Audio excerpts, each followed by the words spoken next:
Well, good afternoon. Welcome to this Wednesday edition of Wire to Wire from Horseshoe Indianapolis. Alongside Racing Rachel, track announcer John Giudoli, ready to kick things off here at the track. We've got a 9-race card here and a couple of handicaps, premier races. Whoop, whoop. The William Henry Harrison and Shelby County. The Shelby County for those Phillies. Couple $100,000. Premier races. Handicaps on the card. Handicaps on a Wednesday here at the Shoe. Now, weather-wise, cloudy skies. Macy Tetrick will But no get to rain. Macy in just a moment. But Throw my pin if it rains. It's up there in temperature land in the mid-80s. It is warm, and when I was looking at the radar at the beginning of the week, it said it was going to rain, but it just keeps getting pushed back. Tonight, that's fine. We'll take it. I'll take it tonight, but let's see what the professional woman has to say. We've got a dozen maidens in the opener, so a good way to start off the card. They're running Belmont at Saratoga. You've got Churchill Downs for our simulcast horse players there in the first floor OTB joining us here at the track. And as we mentioned, really looking forward to this 9-race card here today. As we said, a couple of premier races, including the Shelby County Race 7. And just to note that William Henry Harrison, that's carded as the 8th at 5:47 of 9. Fast and firm, turf rail remains set at 48 feet for the official race day forecast. Now's a good time. Rachel's ready to check in downtown with WRTV6's Macy Tetrick with the official race day forecast for a hump day here at the track. Macy? From Indy's streaming news leader, this is a WRTV update. It's another warm and muggy afternoon. Temperatures will keep on climbing through the mid and possibly into the upper 80s. Starting to look a little bit more cloudy than how we started the day, but it's not until late in the day, likely after a lot of you are getting home for the day, that we'll see rain showers and thunderstorms making their way back through the forecast. As we look ahead, rain could continue into Thursday and also some scattered thunderstorms as well, not just through Thursday, but into Friday as well. Back to you, John. All right, cheers, Macy. So what Macy's telling me is basically by the time that maiden quarter horse juvenile dash goes at 6:15, I'll be driving through a thunderstorm back downtown. I told you, it just kept getting moved more and more, and now it's going to be at the end of the day. So, sorry, John.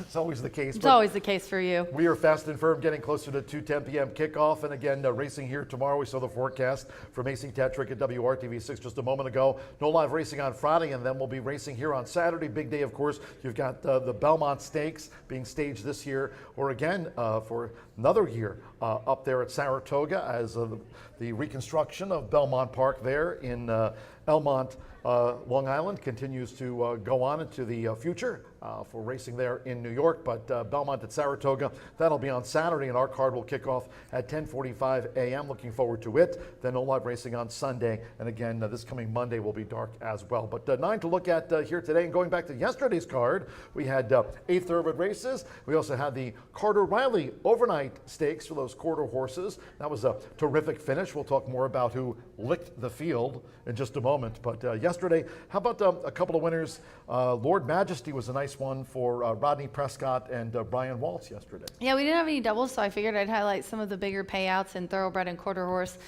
here today. And we're going to start with the veteran Rodney Prescott aboard for Brian Waltz, who owned and trained Lord Majesty. 23.40 up the rail, baby. Yeah, fine-tuned was the 3-2 favorite. Keith Asmussen for his Hall of Fame father.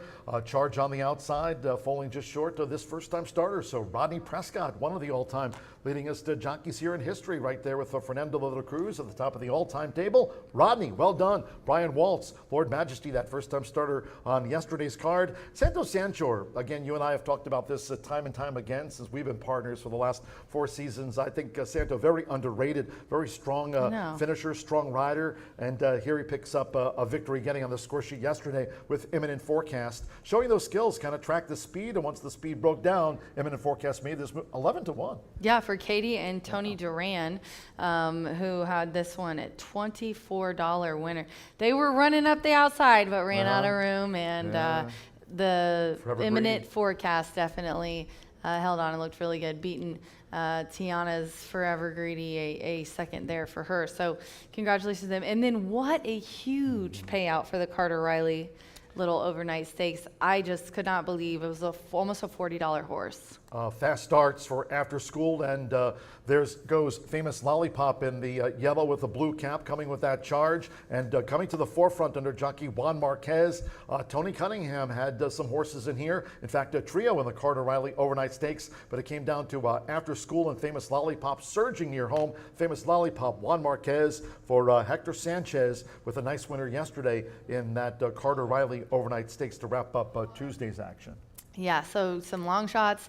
It was a lot of upsets yesterday, honestly, and I was just telling, I can't remember if it was FanDuel or Steve Bick or somebody, but it seems like it's either all favorites or it's all long shots. There's really no in between. Yeah. It just depends on the card, probably the weather, but that's definitely been the way it's been going. Nice payout yesterday in that 50-cent late yeah, fire I saw you 5, tweeted low that with my- 11.99% takeout. We got the big mahalo to all of our horse players. We were up yesterday in handle, so let's keep it going here Yeah. with today's 9-race program. And always like to see a dozen horses at the top of the card to start off that 50-cent early pick 5. But for all of the racing fans on track, if you're joining us here, contest-wise, again, we've got you covered each and every racing day, from Dooley's Legends on Mondays to the Jockey Agent Contest this summer through July on Tuesdays. And of course, Wednesdays are for winning. After all, it's your Racing Rachel's Warriors for those on-track handicappers.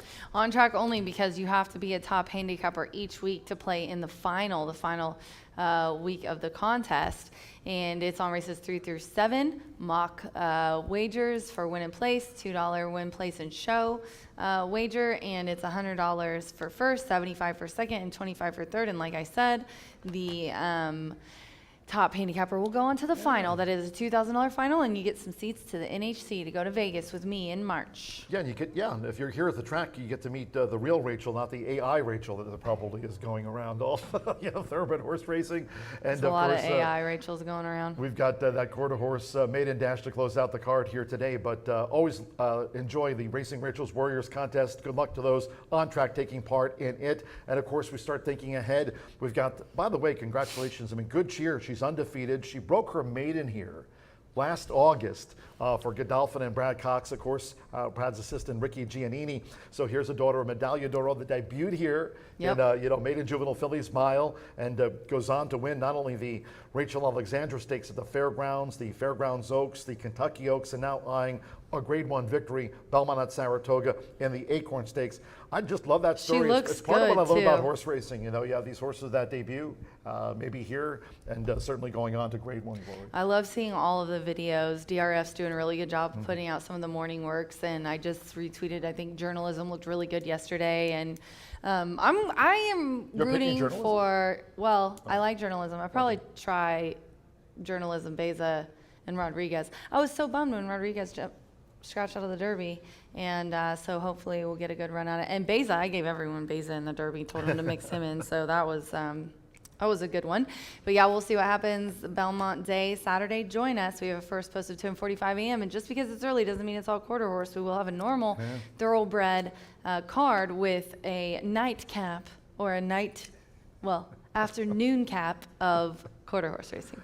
So again, you've got the Kentucky Derby winner Sovereignty going there, of course. Belmont, Junior Alvarado winning the Run for Roses. And of course, people talking about Umberto Rispoli's ride in the Preakness Stakes, the final one at what was the old Pimlico race course. Just like Belmont Park, that's being rebuilt there in the heart of Baltimore, in the city there. The Preakness Stakes certainly will have a different look in the future, as will the Belmont Stakes when back at Belmont Park. But whoever your pick is, good luck. It's the 156th running of the $2 million Belmont Stakes, of course, at Saratoga with the different distance, but looking forward to seeing that rematch between the Derby winner and the Preakness winner this coming Saturday, and we'll have that live racing program to boot.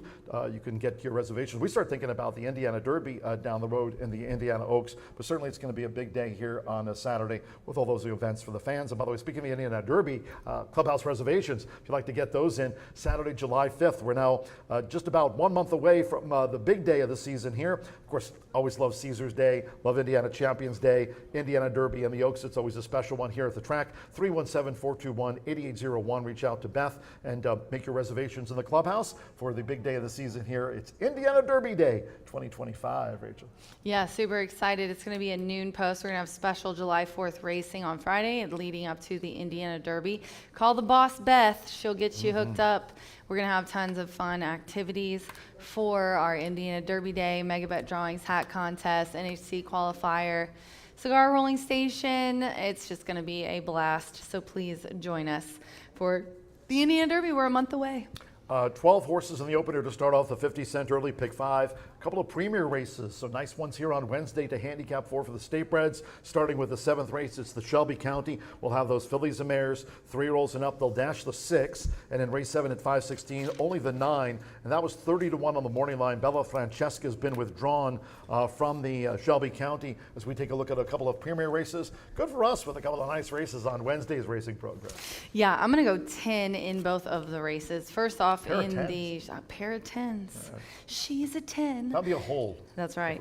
10, 10, 3, 11 for me. I'll just go through these quickly. But the 10, Molly's Potion. I think that it was the slop last time that she really didn't like. Sammy Bermudez aboard for Dawn Fontenot. This is a 3-year-old filly who's really done nothing wrong in her career.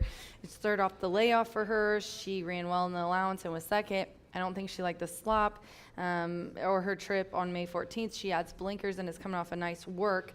And then the 3, the Kid Pataki, Ramos aboard for Klopp. They're hot together, has some early speed and put up a really nice speed figure of 87 on May 5th, a month ago, and won by 5 in allowance optional claiming. Really has not been worse than third in 8 starts. What does he do with his hands? It's tremendous. He's wonderful. She's wonderful. That was pretty good. Thanks. I know we're both pretty good at it, honestly. I just try not to do it very often because you can do no wrong, but they'll email Eric and be like, "Fire Rachel. She's just talking about Trump on the air." The 11 Shanghai Express. Evan Roman aboard for John Moran. Not gonna happen. Fake news. 6 furlong, 74% speed figure. Second and first in the 2025 starts. Now, there are a couple of other honorable mentions. 7th race. I will just mention real quick. The 2, Imagine the Moon, I'd mix in there from Tony Duran, is a long layoff, but has put up a 91 at the distance before. And then obviously the 3, and then Work It Windy, the 6. That's some supers, and mix in the 6, the 2, and Crosley maybe at 10-1 with maybe a favorite, depending on how the odds go, just to make a little bit of money. And then the 8th race, the William Henry Harrison. Like I said, I got a pair of 10s here. Mondeville is going to be the favorite. Ramos aboard for Klopp, coming off 2 wins, so 2 for 2 in 2025. Fast track, sloppy track, stakes, allowance. It doesn't really matter for Mondeville. Just a very talented guy. I also like the 7, Leo Springs. Evan Roman, I think, is going to have a good day, not only on these races, but on the undercard. And this horse has completed the super in 7 straight races. This is just a horse that will be involved in the finish of this race. So mix it in with exotics. And then the 2, I love Mr. Chaos. Now, he has the highest speed at the distance of 91, but gosh, that was back in 2023 to find that. So nothing that high as of late, but still the speed figures are very, very high for him. He's a speed ball of a horse. If he gets loose on the lead, he'll be tough to catch, but normally he does like to set off the pace. So 10-7-2 for me. The 3, Tis Eddie, also is one that you should probably consider, as well as the 5. I like CJ Storm a little bit. So really some chances, I think, with some horses to mix into different supers and tries today in both of our handicaps. So what a wonderful betting card today.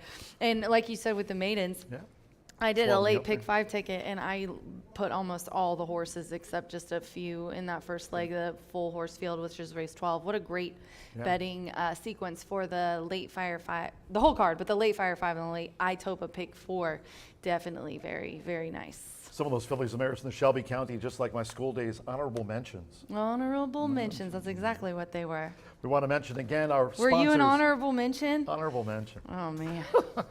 I got a trophy, or my dad was mad. Cheers to our good sponsors here. Great sponsors. They're all great. Brown Forman, Tequila Herradura, and also Corbel, in addition to pre-development. Does that make me Melania?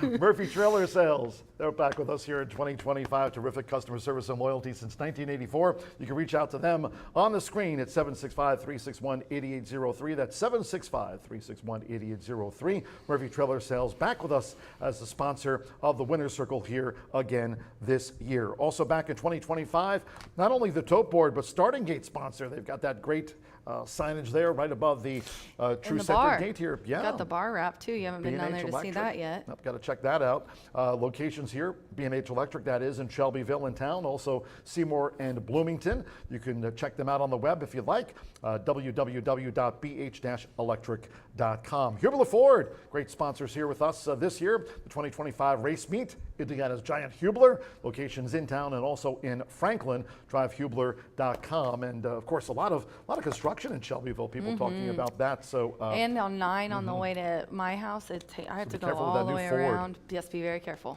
We'd love to hear from all of you on social media. You can certainly reach out to us on social media.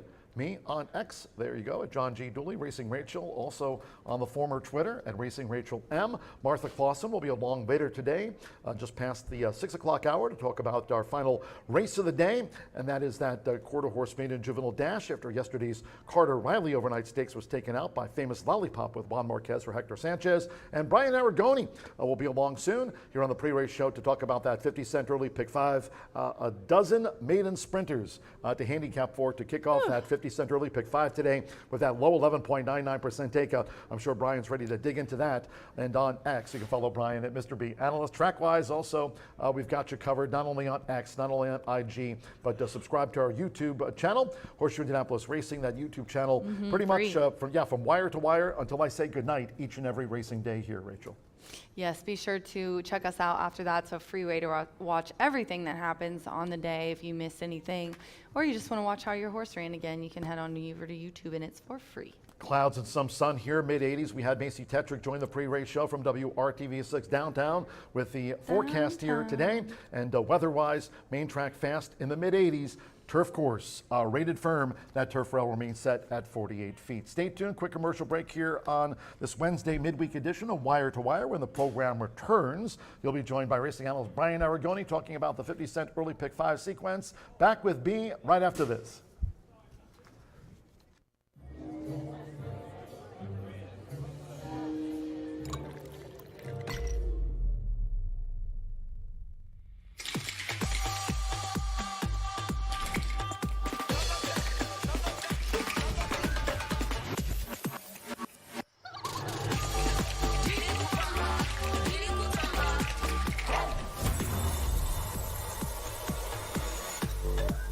Tequila Herradura. Extraordinary awaits. Look around.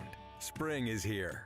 And no matter what you're planning or planting, it's nice to know Hubler Ford's got you covered for 200,000 miles. During Hubler's Spring Forward event, save big on a new Ford. You pay what we pay. Ford employee pricing for everyone. So spring forward, knowing Hubler's got you covered for 200,000 miles. DriveHubler.com.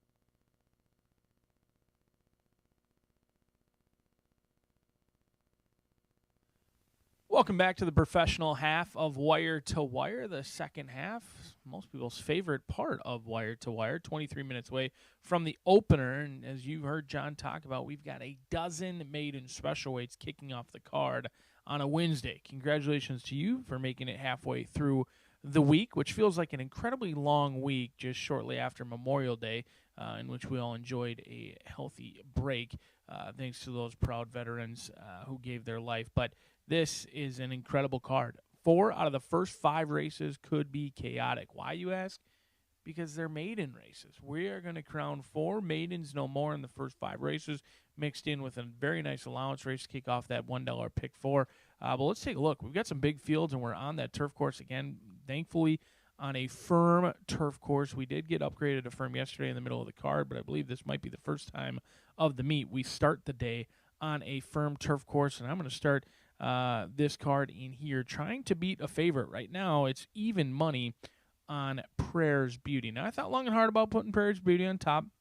At the end of the day, thought the horse broke sharp, cleared off, kind of heard the hooves. You could almost hear the sense or the excitement of other horses coming, and then kind of backed up the final 16th. Since then, hasn't been seen since April 23rd. That's not so much the concern. The horse did come back with a unusually, incredibly slow workout on May 6th, and then whatever happened after May 6th, I'm not sure. Comes to the races a month later, doesn't have any workouts since then. The workout was very slow, which you can look at all the other workouts. None of the other ones were slow. So we're going to try and start off by beating your favorite in here with a couple of long shots. Shell Shocked at 14-1 for John Heron. Dove in for $15,000. Not only $15,000, but his own $15,000. That means something, at least in my opinion, when you got a high win percentage trainer putting down his cash to get Shell Shock could move up in a big way in here, and was a 5-star on debut. Now goes to the maiden special weight. They certainly want to keep Shell Shocked in their barn when it's all said and done. 4, 5, and 10 as we kick off racing 21 minutes from now. We kick off the $1 minimum pick 4 on the turf course. Also, that Horseshoe hat trick will begin in race number 2 as well. So a lot of action early in the card today as that $1 Horseshoe hat trick and the pick 4 begins in the second race. In here, we're going to go 3, 6, and 7. Going to try and beat another favorite, Amazingness. This horse wins race number the third win of the career. The 6-year-old mare will do it without me, because after 44 tries, if you still only have 2 victories, I'm out, especially at even money. Amazingness looks like the horse to beat on paper. There's no doubt about it. I'm not telling you to not play Amazingness. However, at even money, won't have any of my money. 3, 6, and 7 for me. We'll take some stabs in here with Innis Last, along with Charming Jazeel. 8-1 for Bob Gorham, Fernando de la Cruz. It's interesting that de la Cruz stays aboard. I think that horse certainly has upside. 3, 6, 7 in the second. Race number 3, maiden special weight. Hey, don't be watching Saratoga. Attention over here at Horseshoe Indianapolis. Nobody cares who may be winning that maiden race over at Saratoga right now. We got the race number 3, 5.5 furlongs on a fast track. Rockaway Reef at 3-1 on the board. Again, going to try and beat a favorite. We'll see if we can consistently do just that here at Horseshoe Indianapolis today, because that's the only way you're going to make a ton of money. This early pick 5, some people may see a 3-5 morning line favorite, Electrifying Lady, Steve Asmussen, Keith Asmussen. I'm here to tell you that if you didn't tune in yesterday, they sent a very similar horse over yesterday. Tracked, was completely flat in the lane. I personally felt the horse didn't have much heart or desire to really run or track down any other horses in here. We've got some first-time starters mixed in with some horses with experience.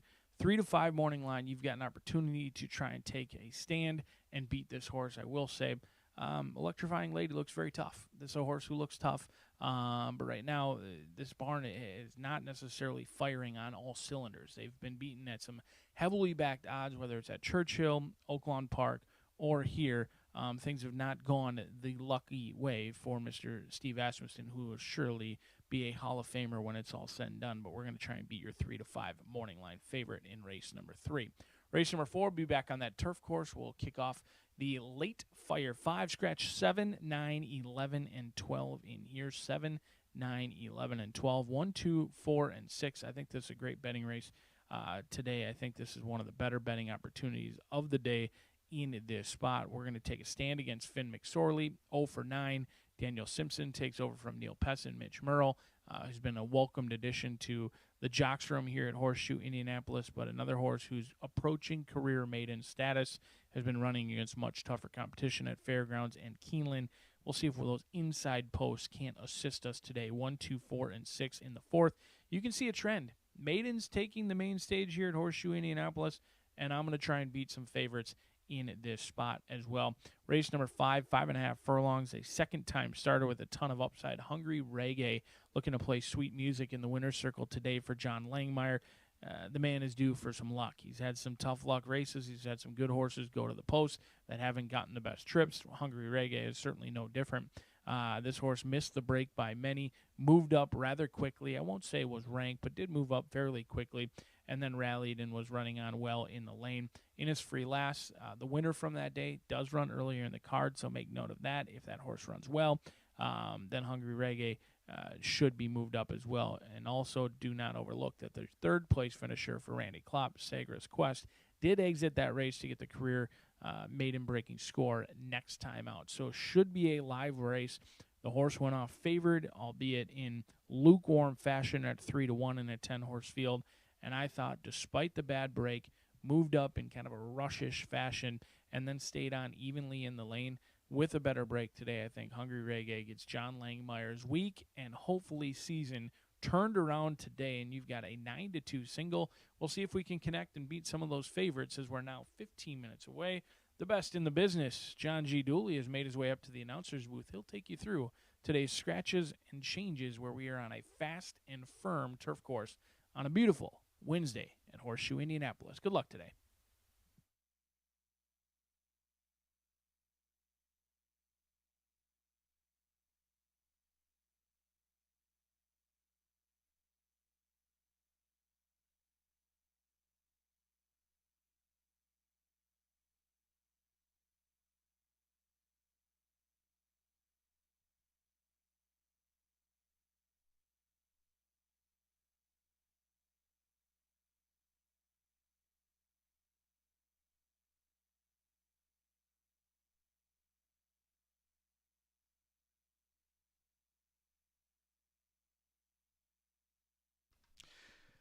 Good afternoon from Horseshoe Indianapolis. Hello now from the broadcast booth. Great to have you with us. Track announcer John G. Dooley. 9 races on tap, including a couple of premier races.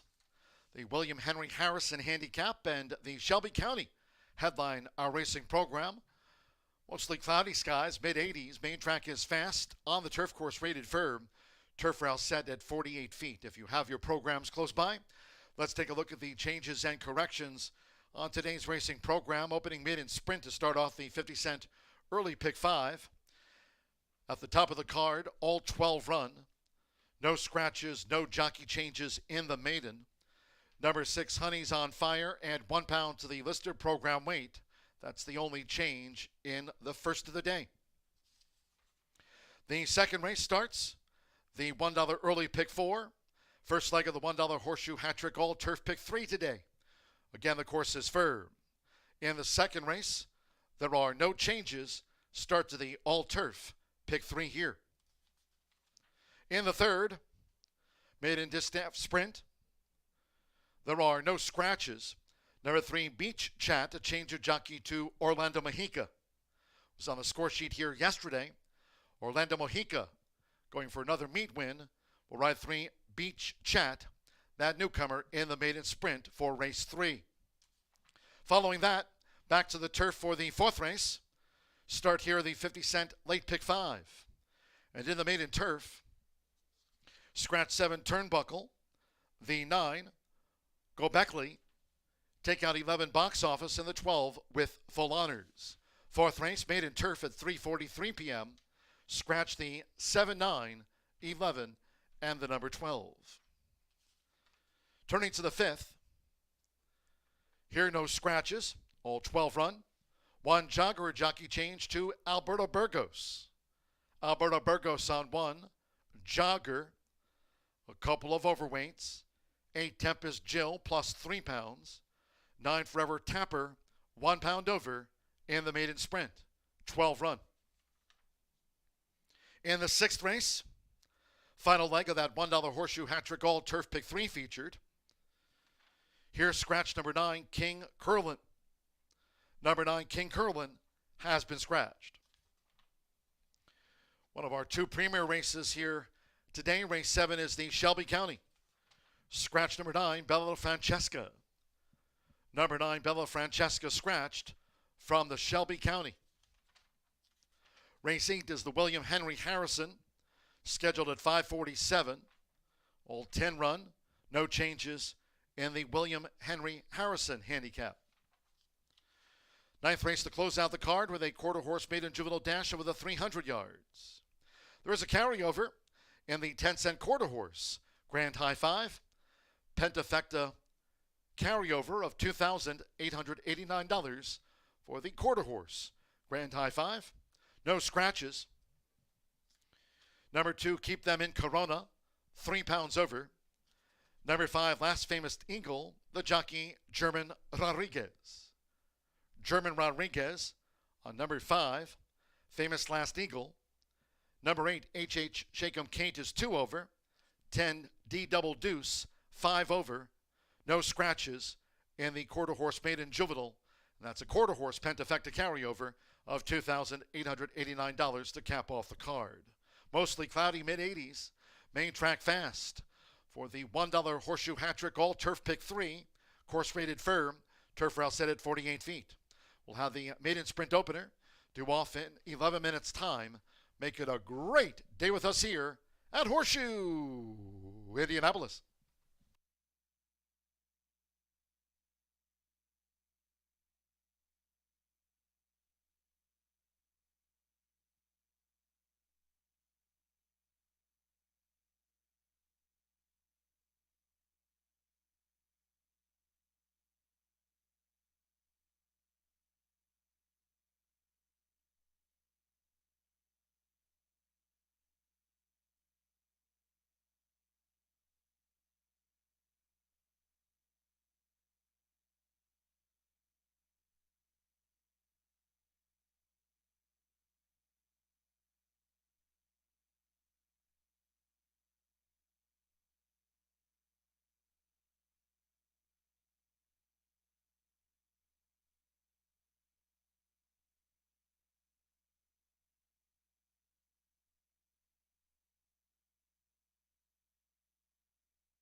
Horseshoe Indianapolis paddock judge Brandy Bell with the call for Riders Up.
The horses called postward for the first of the day. Starting the card with a maiden distaff sprint at 5.5 furlongs, all 12 run. No scratches. No rider changes at the top of the card. 6 honeys on fire, add 1 pound to the listed program weight. Makes it there 114 corrected. Exacta, trifecta, superfecta. Race 1 starts our rolling doubles. 50-cent pick 3s and the 50-cent early pick 5 starts here. Main track fast, turf course firm, turf rail set at 48 feet this race week, fast and firm. Parading with 2 minutes to post time, 2 minutes.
We're now less than 1 minute away from post time for the maiden distaff sprint.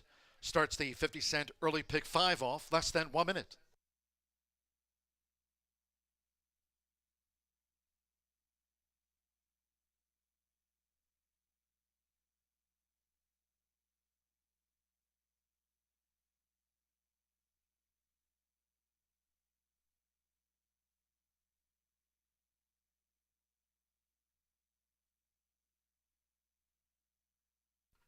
The horses are approaching the starting gate.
The horses have reached the starting gate.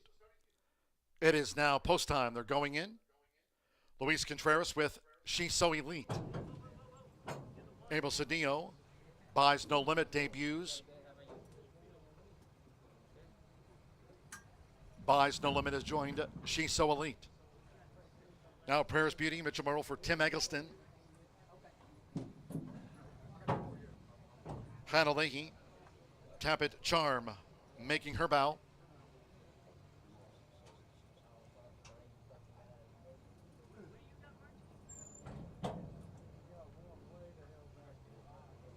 Fernando Little Cruz with Liz's Legacy. Well, it's 2-1 favorite. Liz's Legacy here at the top of the card. Now Marcelino Pedrosa Jr. with Julie Forever coming up. Santo Sanjor with Estrella Briante Drew 11. Joe Ramos with Stella de Luce. Given a 14-1 chance, Stella de Luce. Liz's Legacy 2-1, the first favorite. Alberto Burgos now with Shell Shocked. Well, it's a 13-1.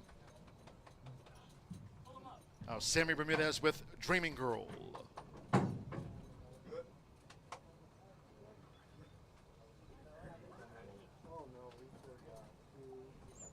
Six-time started Dreaming Girl. Joins up just a couple to back. Felix Ostadillo with this newcomer, Honey's on Fire.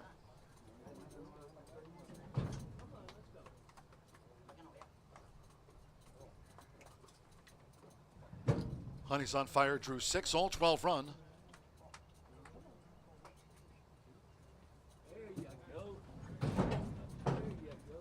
At 5.5 furlongs, one more. Lily Rose Express. Cesar Orantes claims a 10-pound apprentice allowance. 4-time started Lily Rose Express. Main track fast to start the 50-cent early pick 5. Fast and firm. Here comes the first. They're in the gate. Away and running out Horseshoe Indianapolis. The first-time starter buys No Limit, was slow to go. Prayers Beauty rockets away for Mitchell Murrow. Prayers Beauty gets the jump on them. Leans by 2 to She's So Elite with Honey's on Fire. Emerging from out of the crowd now to be in 3rd. Julie Forever's running in 4th. Liz's Legacy in 5th. Estrella Briante is a wide 6th. Lily Rose Express is farther out in 7th at the 3.5. Dreaming Girl is next in traffic. Then Stella de Luce, Shell Shocked as they round the far turn. Tap It Charm is running in 11th and beaten for pace. Buys No Limit trails miles the dozen here, the Wednesday opener. 22.33 for the first couple of furlongs. These leaders coming toward the quarter pole. It's Prayer's Beauty. Prayer's Beauty's in front of She's So Elite. Liz's Legacy coming 3 wide. Then Lily Rose Express on the 4 outside. Estrella Briante in toward the inside. Dreaming Girl, the red cap. Into the stretch, it's Prayer's Beauty. Coming down toward the final furlong with Mitchell Murrow. Prayer's Beauty looking to finish them off here and has a 4-length lead on Liz's Legacy. Then on the outside, Estrella Briante with Lily Rose Express and Shell Shocked with a belated bid. Liz's Legacy for Fernando de la Cruz, late to take the lead from Prayer's Beauty, and Liz's Legacy gets the result by 2. Prayer's Beauty played second fiddle again. Estrella Briante was third. Shell Shocked finished fourth.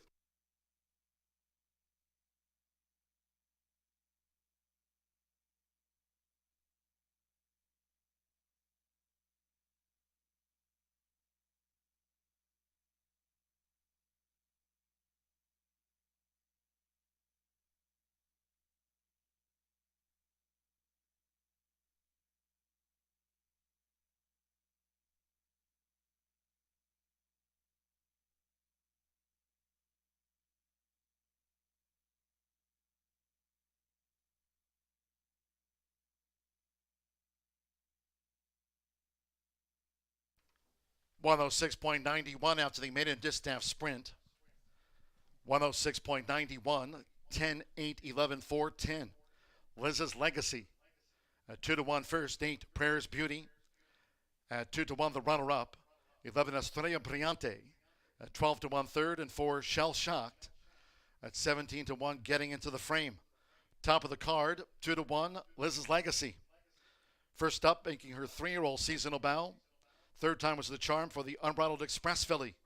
Liz's Legacy at 2-1 to start. The early pick 5 off.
Race 1 official.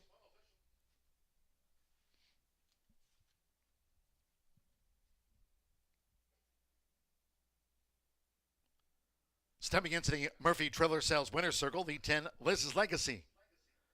With Fernando de la Cruz. Liz's Legacy is a 3-year-old chestnut filly by Unbridled Express. Out of the Pollard's Vision mare Fancy Pants. Twice started as a juvenile here last season. Breaks into the win column for Bob Gorham. Henry Mast Thoroughbreds LLC. Horseshoe Indianapolis congratulates the maiden distaff sprint winner connections of Liz's Legacy. Paid 2-1. First results in. 10-8 exacta. $27.80. 50-cent trifecta. 10-8-11 paid $49.30. With Shell Shocked fourth.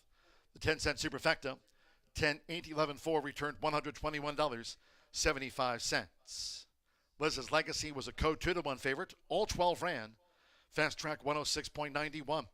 17 minutes away from race 2. The first of those on the turf course to start off the $1 Horseshoe Hat Trick All Turf Pick 3. Course firm. Turf rail set at 48 feet this race week. In race 2, there are no changes. All 7 run in the turf. Exacta, trifecta, superfecta, double pick 3. Start to the $1 early pick 4 and the all turf pick 3. Post time at 2:38 in all cases. Please do try to make your Horseshoe Indianapolis selections and wagers today early. Thank you. Coming up in a moment, our first race replay of the maiden distaff sprint. Hope you had a bet on Liz's Legacy.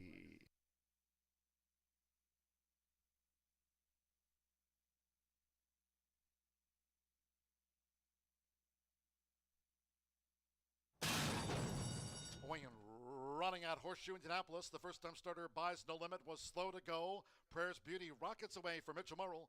Prayers Beauty gets the jump on them. Leans by 2 to She's So Elite with Honey's on Fire. Emerging from out of the crowd now to be in third. Julie Forever's running in fourth. Liz's Legacy in fifth. Estrella Briante is a wide sixth. Lily Rose Express is farther out in seventh at the 3.5. Dreaming Girl is next in traffic. Then Stella DeLuce, Shell Shocked as they round the far turn. Tap It Charm is running in 11th and beaten for pace. Buys No Limit trails the dozen here, the Wednesday opener. 22.33 for the first couple of furlongs. These leaders coming toward the quarter pole. It's Prayers Beauty. Prayers Beauty's in front of She's So Elite. Liz's Legacy coming 3 wide. Then Lily Rose Express on the far outside. Estrella Briante in toward the inside. Dreaming Girl in the red cap. Into the stretch, it's Prayers Beauty. Coming down toward the final furlong with Mitchell Murrell. Prayers Beauty looking to finish them off here and has a 4-length lead on Liz's Legacy. Then on the outside, Estrella Briante with Lily Rose Express and Shell Shocked with a belated bid. Liz's Legacy for Fernando de la Cruz, late to take the lead from Prayers Beauty, and Liz's Legacy gets the result by 2. Prayers Beauty played second fiddle again. Estrella Briante was third. Wayne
are off and running here at Horseshoe Indianapolis, 9 minutes away from stepping on the turf course for the first time of the day. What does that mean for you? Well, it's our second race. We're on a firm turf course.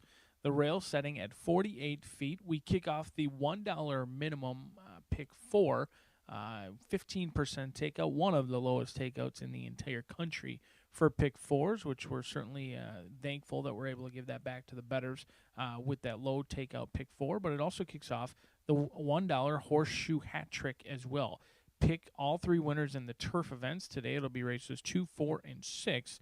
And you're going to be rewarded with bundles of cash. 8 minutes away from the second. No scratches, no changes. They'll go a mile and a 16th on the turf.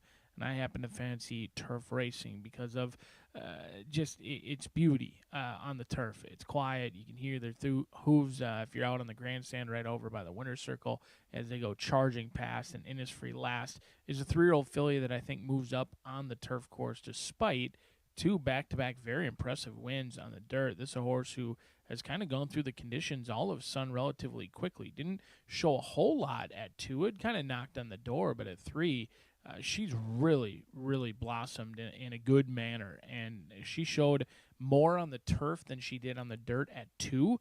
A lot of people are going to think, wow, why are they going back to the turf? They just won 2 on the dirt. Well, they always thought she might be a dirt horse, so maybe she just gotten better. That much better. And anytime you win by 10 lengths, you have my attention. Even though it was a 6-horse field, it was taking on winners for the first time. They wanted to get on the turf and go long on the turf, even though they broke the maiden at the maiden special weight level sprinting. So the connections have been clear on their intent with this 3-year-old filly, and I'm going to follow their lead in here. Currently favored for 3 in a row is Innisfree last. Let's take a look at the long shot in here that I fancy maybe the most is Tizzy Justice for Justice Farms. Their homebred mare by Lantana Mob is 2 wins from 20 starts. She does have 8 second and third place finishes. Any placing today would push her into the 6-figure range, make her a very attractive broodmare as well. Second start off the layoff, they're going to stretch out to go long, and that's where she's had the most success is long on the turf, and she has gotten better. They don't always crank her up early on in the season, and Tommy Medina has found some magic this season. He's winning at 25% early on in the year, and his horses are all running very well. We'll see if the Medina magic can continue in here at 10-1 with the field's long shot. But your clear second choice is going to be Charming Jazeel. Down from that morning line, 8-1 morning line, but the bettors have cut this in half, and it looks like it's here to stay based on those DRF projections. Currently 4-1. Fernando de la Cruz looking for his riding double in the first 2 races. He'll team up with Bob Gorham in here, a jockey-trainer combination that is teamed up at 15%. Is winless on the turf, but does have a second and a third place finish in those 3 turf tries. Has shown tactical speed, maybe not enough to be on the lead, but I do think they'll get first run on whoever wants to go to the lead up front in here. They should be in a very nice spot. They're breaking from post position number 7. Plenty of time to get over, and I like the way this one's turned out. On the toes, on the muscle, that is a good-looking chestnut filly by Charming Kitten. She's certainly turned out in here. She wins the beauty contest, but we'll see if she wins the real deal. 5 minutes from race number 2, kicking off today's $1 minimum pick 4 and the $1 minimum horseshoe hat trick. You can't win it if you're not in it, so good luck.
The horses call post right now for the second race. The first of three today, Carter for the turf course rated firm. Turf rail set at 48 feet, a field of 7. No changes here in the Fillies Mares turf. All 7 run exacta, trifecta, superfecta. Double pick 3, $1 early pick 4 start. First leg of the $1 horseshoe hat trick, all turf pick 3. Firm and fast. Due up soon.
We're now less than 1 minute away from post time for the Fillies Mares turf.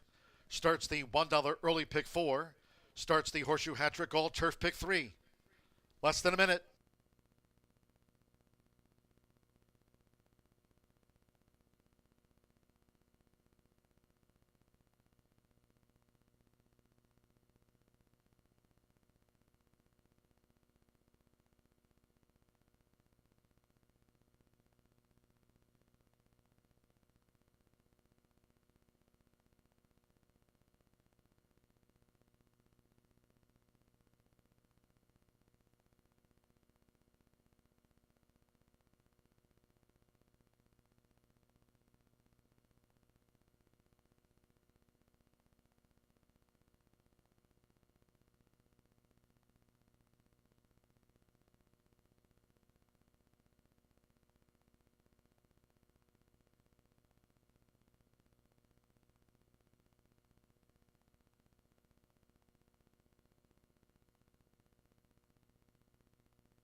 The horses are approaching the starting gate.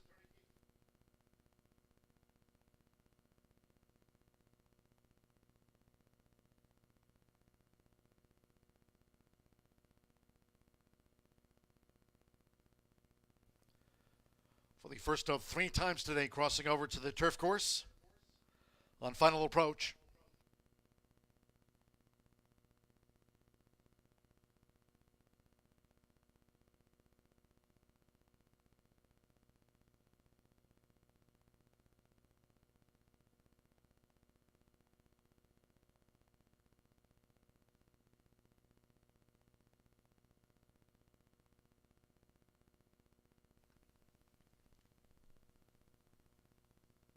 The horses have reached the starting gate. It is now post time. Loading in front of starter Ray Kuick. Abel Cedillo with Skippin' Justice. First in, Andres Aloa with Juicy Justice joins. Now Marcelino Pedrosa Jr. with Amazingness, like Juicy Justice, both here for Tony Granitz. Hannah Leahy partners Flowered coming up in the Navy.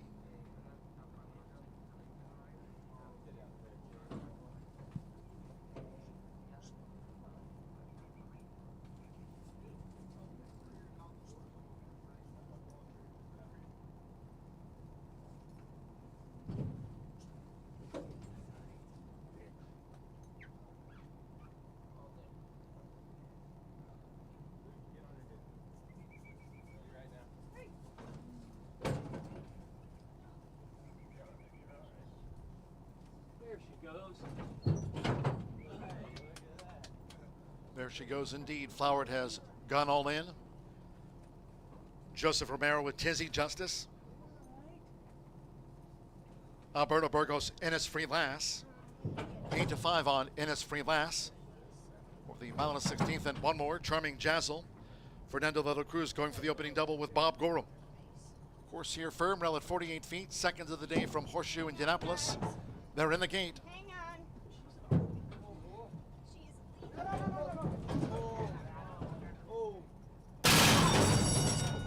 They're off. Flowered broke last. Good start here for Juicy Justice, and toward the inside is Tizzy Justice. Amazingness taken back as they make their way toward the first turn. So with Andres Aloa, Juicy Justice to the early lead in front of Tizzy Justice, with Charming Jazzle in the purple cap, joined by Flowered, who was off last. Then Innis Free Lass in 5th as they enter the first turn. Amazingness and Skippin' Justice has dropped back to last. They have 6 furlongs to run. And out in front, the Justices, Juicy Justice and Tizzy Justice, 1-2 as they go to the back of the course, with Flowered up into 3rd. Charming Jazzle running in 4th. Innis Free Lass settled with the rail and joined by Amazingness, and Skippin' Justice trails the Fillies Mares Turf. The opening quarter posted in just over 25 seconds. It's Tizzy Justice outside of Juicy Justice as they vie for the lead for the run past the half-mile pole. A break of 6 more to Charming Jazzle, who stays rooted to the rail there, running in 3rd. Then comes Flowered in 4th. Innis Free Lass looking to make headway. Amazingness is second to last, and Skippin' Justice still trails. It's Tizzy Justice who's taken the top from Juicy Justice. Half mile in 50.40 seconds. Around the far turn they go, and Tizzy Justice has widened now to a 5-length lead. It's Tizzy Justice coming past the quarter pole from Juicy Justice, who's second by 4 more. Innis Free Lass is now gaining ground, comes around Charming Jazzle, straightened away in 4th. Then farther back to Skippin' Justice, Amazingness, and Flowered tailed off. 3/4 in 1 minute 13.47 seconds.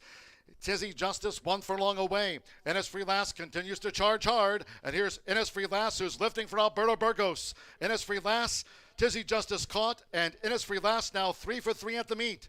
Innis Free Lass has won it from Tizzy Justice, Charming Jazzle, and then Juicy Justice.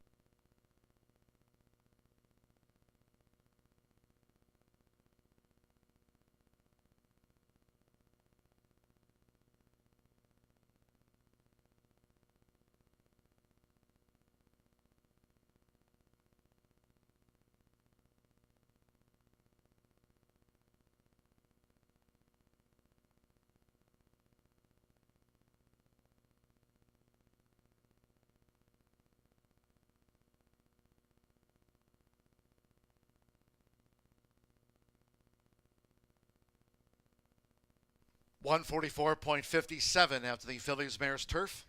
144.57. 63746. Innisfree Last takes another. 2-1 first, 3 Tizzy Justice.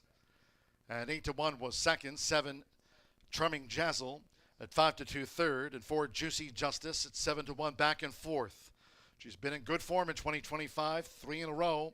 Innisfree Last, Alberto Burgos, John Harron, the daughter of Saba. 3 for 3 at the meet.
Returning again to the Murphy Trailer Sales Winner's Circle, the 6 Innisfree Last with Alberto Burgos. Innisfree Last is a 3-year-old bay filly by Saba, and a Laser Last by Fort Larned. Bred here in the Hoosier State by R-Star Stallions, Kerry Hooper and Richard Batts. For John Harron's Harron Thoroughbreds LLC, Horseshoe Indianapolis congratulates the three-peat winner here this season, the connections of Innisfree Last.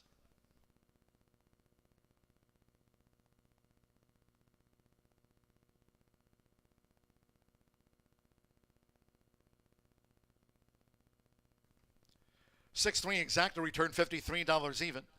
50-cent trifecta, 6-3-7, $51.55. 10 and 6 opening double paid $39.20. Les's Legacy to Innisfree Last. With Juicy Justice fourth in the Distaff Turf. 10-cent superfecta, 6-3-7-4 paid $46.82. 144.57 to the third we go. 20 minutes away. Made in Distaff Sprint, all 7 start. No scratches. 3 Beach Chat. The jockey Orlando Mejica rides 3 Beach Chat debuts. Exacta trifecta superfecta, double pick 3, 310, post time.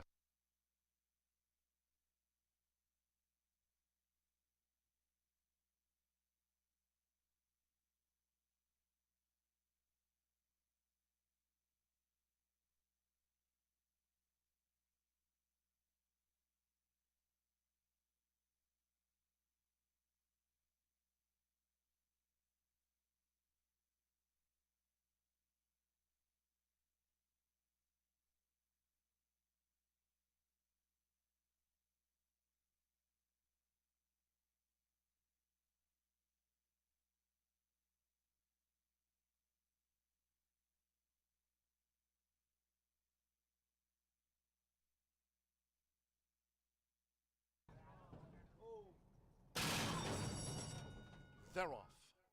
Flowered broke last.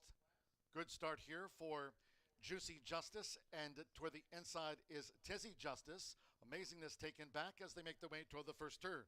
So with Anthony Zaloa, Juicy Justice to the early lead in front of Tizzy Justice, with Charming Jazzle in the purple cap, joined by Flowered, who was off last. Then Innisfree Last in fifth as they enter the first turn. Amazingness and Skippin' Justice has dropped back to last. They have 6 furlongs to run. And out in front, the Justices, Juicy Justice and Tizzy Justice, 1-2 as they go to the back of the course with Flowered up into third. Charming Jazzle running in fourth. Innisfree Last settled with the rail and joined by Amazingness, and Skippin' Justice trails the Fillies Mares Turf. The opening quarter posted in just over 25 seconds. It's Tizzy Justice outside of Juicy Justice as they vie for the lead for the run past the half-mile pole. A break of 6 more. to Charming Jazzle, who stays rooted to the rail there, running in third. Then comes Flowered in fourth. Innisfree last, looking to make headway. Amazingness is second to last, and Skippin' Justice still trails. It's Tizzy Justice who's taken the top from Juicy Justice. Half mile in 50.40 seconds. Around the far turn they go, and Tizzy Justice has widened now to a 5-length lead. It's Tizzy Justice coming past the quarter pole from Juicy Justice, who's second by 4 more. Innisfree last is now gaining ground. Comes around Charming Jazzle, straightened away in fourth. Then further back to Skippin' Justice, Amazingness, and Flower tailed off. 3/4 and 1 minute 13.47 seconds. Tizzy Justice 1 furlong away. Innisfree last continues to charge hard. And here's Innisfree last, who's lifting for Alberto Burgos. Innisfree last, Tizzy Justice caught, and Innisfree last now 3 for 3 at the meet. Innisfree last has won it from Tizzy Justice.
10 minutes away from the third race as your favorite gets up in the shadow of the wire. 640 returns after a 680 start, but that double paid just right around $20 for the $1 double. We'll have a heavily backed favorite in here at 1-2 for Steve Asmussen, as 7 of them will go to the gate. 5.5 furlongs going to be the distance.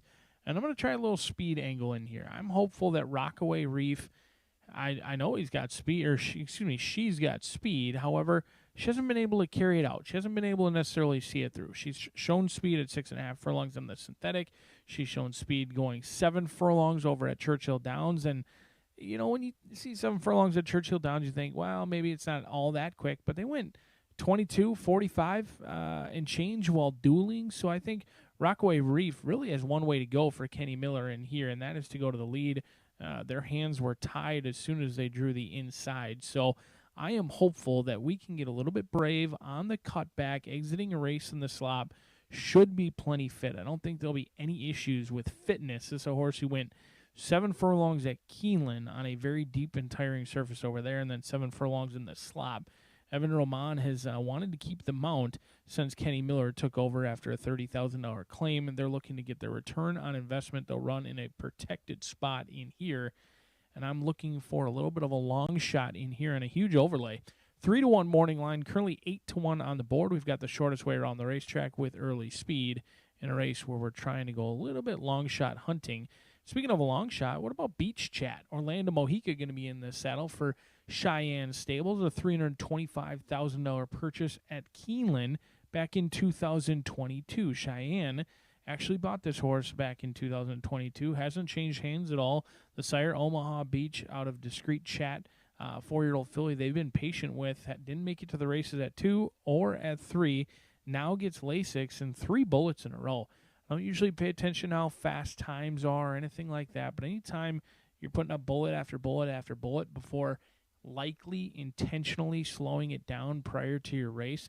Best of 19 on May 14th, best of 24 on May 6th, and that one was from the gate, and then best of 10 back on April 25th. I like that they slowed it down. They got a 5-furlong endurance builder and also a workout in the mud as well.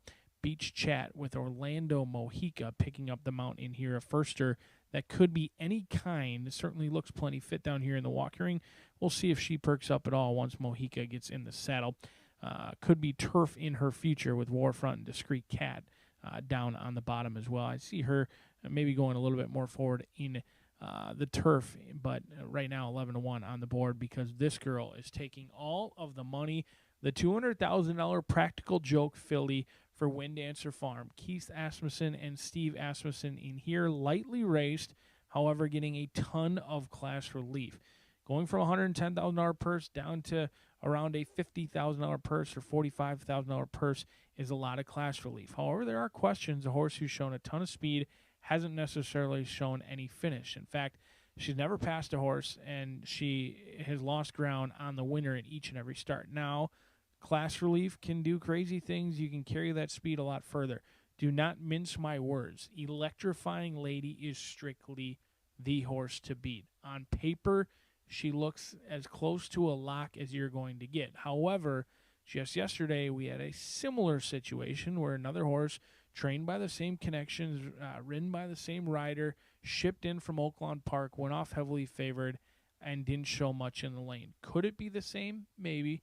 Could it be a different case where Electrifying Lady wins by a pull? That could absolutely ring true. 3-5, the money's signed on. We'll see if the results follow. 6 minutes away from race number 3.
The horses stepping onto the track now for the third race.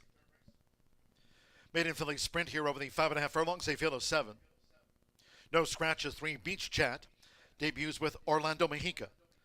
Orlando Mexica on 3, Beach Chat. Exacta, trifecta, superfecta, double pick 3 with 3 minutes. 2 post time.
We're less than 1 minute away from post time for the Maiden Fillies Dash. Less than 1 minute.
The horses are approaching the starting gate.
The horses have reached the starting gate. It is now post time. Keith Asmussen, Electrifying Lady, first loaded at 2-5. Evan Roman, Rockaway Reef has joined the favorite. Now Joe Ramos with this first-time starter, 7 Emmys. The Doro Medallo Doro, 7 Emmys, rented well. Jose Gutierrez with Elevated Power. Hobby. Alberto Burgos riding for a double. Liz's Legacy and Innis Free Last, our first two winners. Elevated Power's in, a couple of them back. Orlando Mexico with Beach Chat debuts. 2-5, Electrifying Lady. Beach Chat now out to 11-1.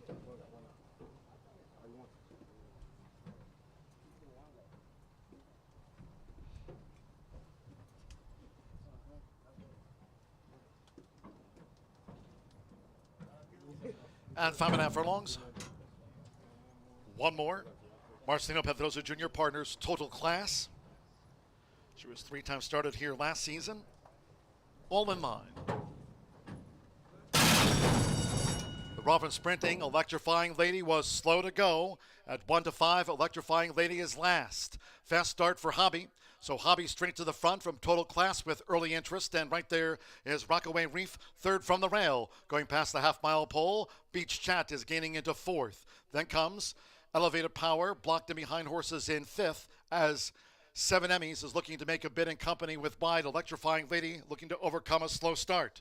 They round the far turn inside 3 furlongs to go. A long odds leader, it's Hobby, takes them through a quarter in 22.78 seconds. Total Class pursues Hobby coming toward the quarter pole. Electrifying Lady and Beach Chat on the far outside. 7 Emmys in fifth. Then toward the inside, Rockaway Reef is running second to last, and Elevated Power trails. As these maiden fillies come for home, it's still Hobby. Hobby holding on to this advantage. Electrifying Lady in tight quarters, getting jostled, and Beach Chat in the clear for Orlando Mexico has taken the lead. It's Beach Chat, Electrifying Lady vying for second with Hobby. Leap in on the outside by 7 Emmys, and here's Beach Chat.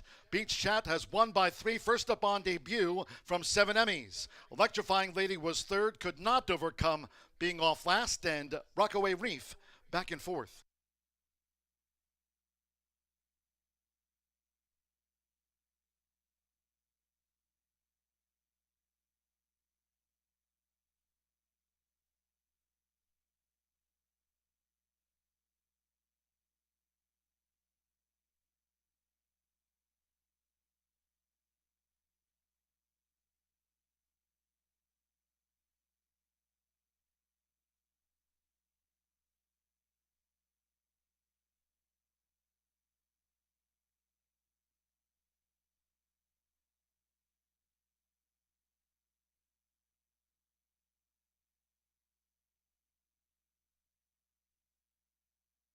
.106.15 after the maiden filly sprint. 106.15.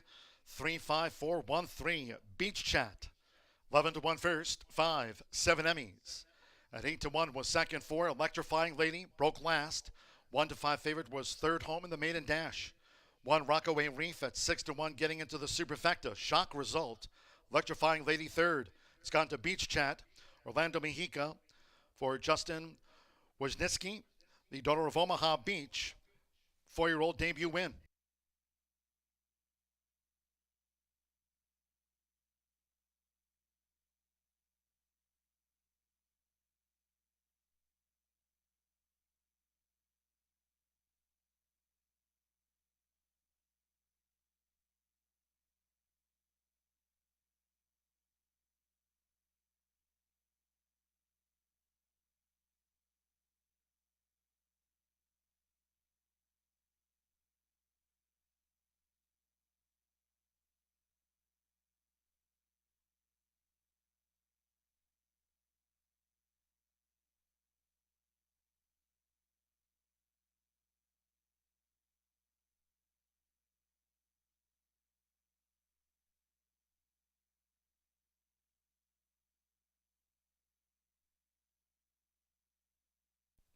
Returning to the Murphy Trailer Sales Winner Circle, the 3 Beach Chat with Orlando Mejica.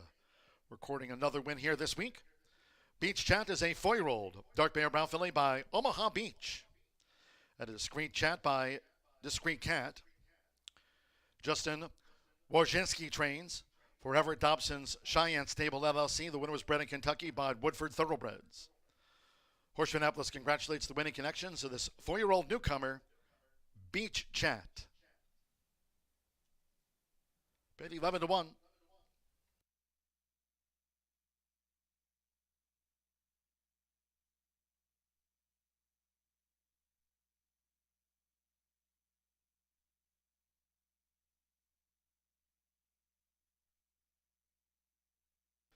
The 3-5 exacta paid $163.20. First pick 3 on the card, linking up Liz's Legacy within its free last with Beach Chat. 10-6-3, 50-cent pick 3 paid $98.95. 6-3 double, $119.80 with Rockaway Reef fourth. The 10-cent superfecta 3-5-4-1 paid $26.39. And the maiden filly sprint favorite, third. All 7 ran 106.15 after the running of race 3. In the fourth, the second of 3 today, Carter for the turf course. Scratch the 7 turnbuckle, the 9 Gobekli, 11 box office, and 12 with full honors. Scratch the 7, 9, 11, and number 12. 3 Iron Edge, with regard to the ownership, part of the ownership Trilogy USA, that of Melanie Stenning.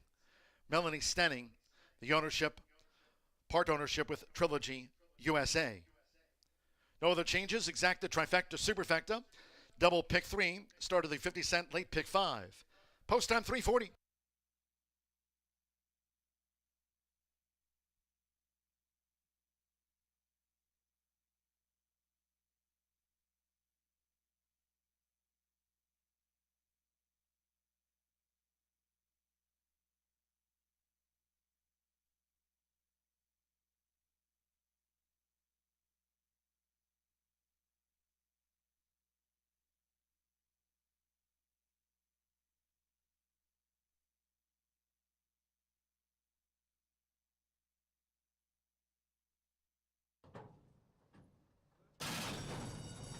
Robin sprinting, Electrifying Lady was slow to go.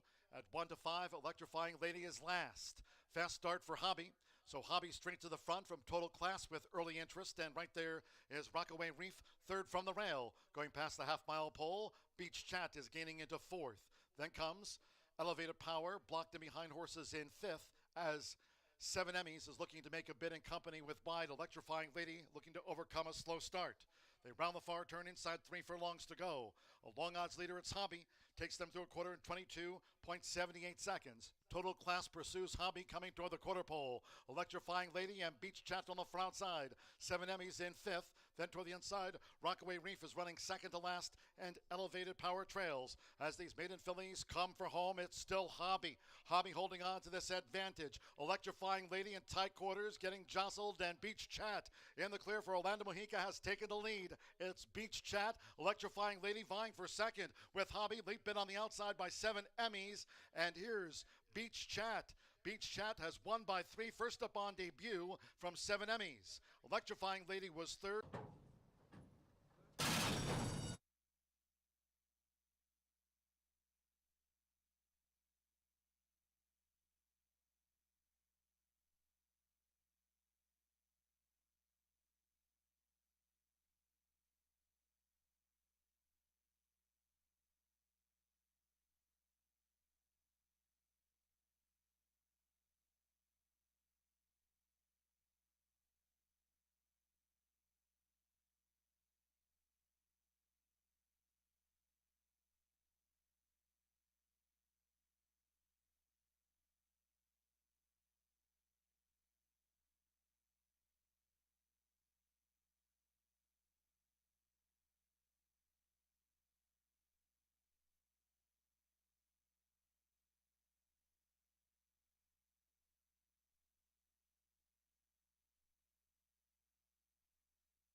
Tequila Herradura. Extraordinary awaits. Feel the thunder for a special day of thoroughbred and quarter horse racing Saturday, June 7th. Live racing runs alongside the action from New York with a first post at 10:45 a.m. The day features live entertainment, winner's circle giveaways, food trucks, and more. Reserve a seat in the clubhouse or find a spot underneath the new outdoor awning. Always free parking and free general admission. Belmont Stakes Day Saturday, June 7th, beginning at 10:45 a.m. at Horseshoe Indianapolis, located off I-74 at exit 109 in Shelbyville. More details at HS Indy Racing.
We're 9 minutes to race 4 here at Horseshoe Indianapolis for a wonderful day of racing. We have some great handicaps coming up later this Shelby County and the William Henry Harrison. But right now, we have a 3-year-old nut maiden claiming event for $32,000, a mile and a 16th on the grass. We got some scratches in here.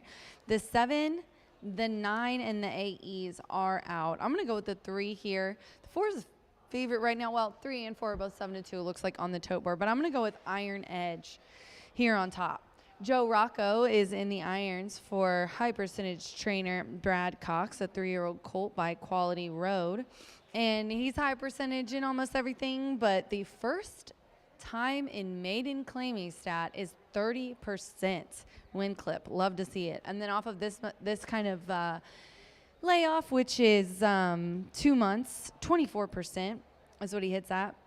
Debuted at Gulfstream Park on the turf, going a mile, is getting a little extra room, and I think maybe from what they saw, he might need it. Did put up an 80 Brisnet speed figure, even though this horse only beat one horse in there. Dublin's Knight came back to win next out.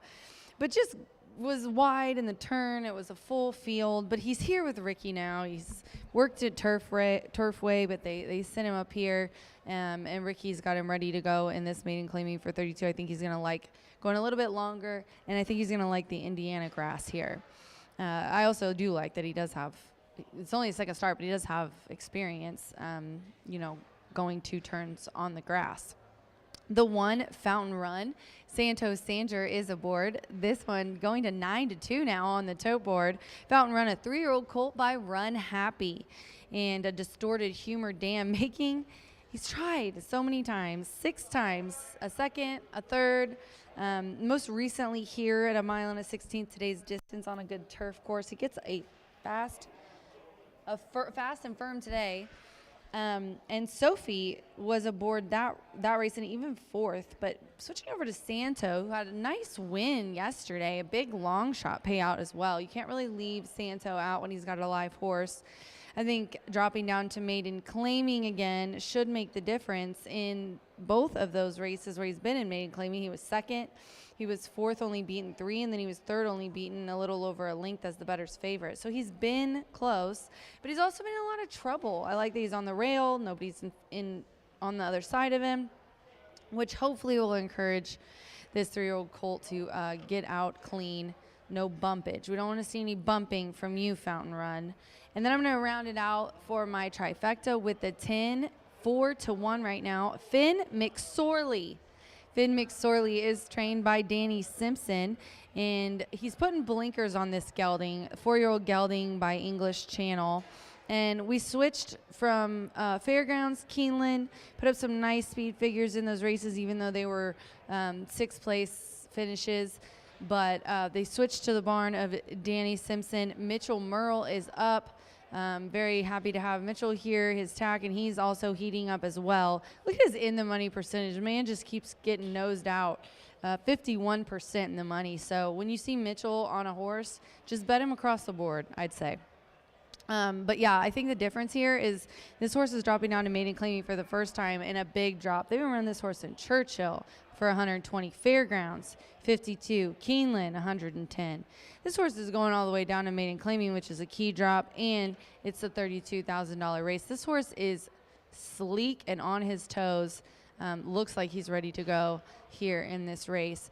We are 5 minutes to the 4th race here at Horseshoe Indianapolis. I'm going to land here on the 3, 7-2 Iron Edge. Good luck.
The horses call post right now for the 4th race.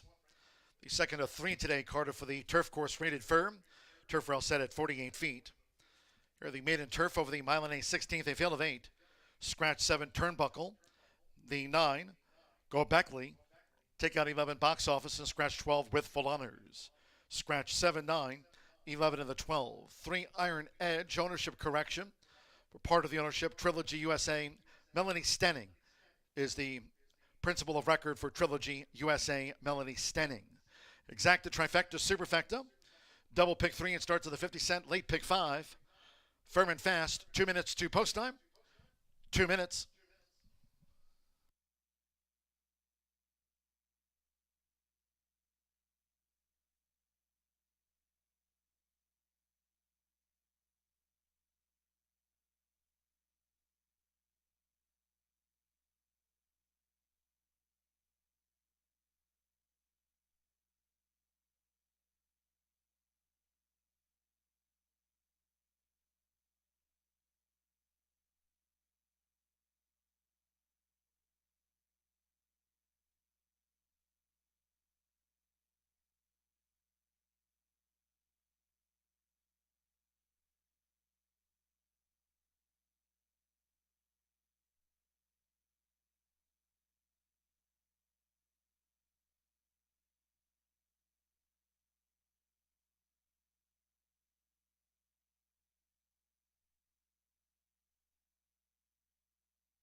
Less than 1 minute away from post time for the maiden turf. Starts at the 50 cent. Late pick 5 at hand. Firm and fast. Less than 1 minute.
The horses are approaching the starting gate.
The horses have reached the starting gate. It is now post time. Loading for the maiden. Santos Sanjor with Fountain Run. Marcelino Pedrosa Jr., Alpha Omega, has joined Fountain Run.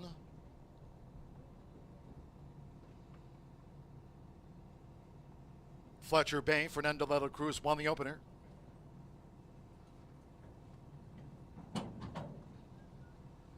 Hot Wings, Alberto Burgos on the Wednesday score sheet.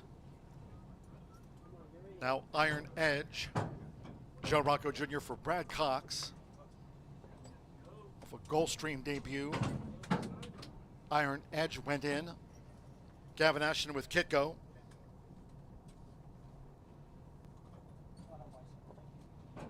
Over the mile and a 16th. Two maidens back. Joe Ramos with Pretty Darn Good drew 4. Of course here firm.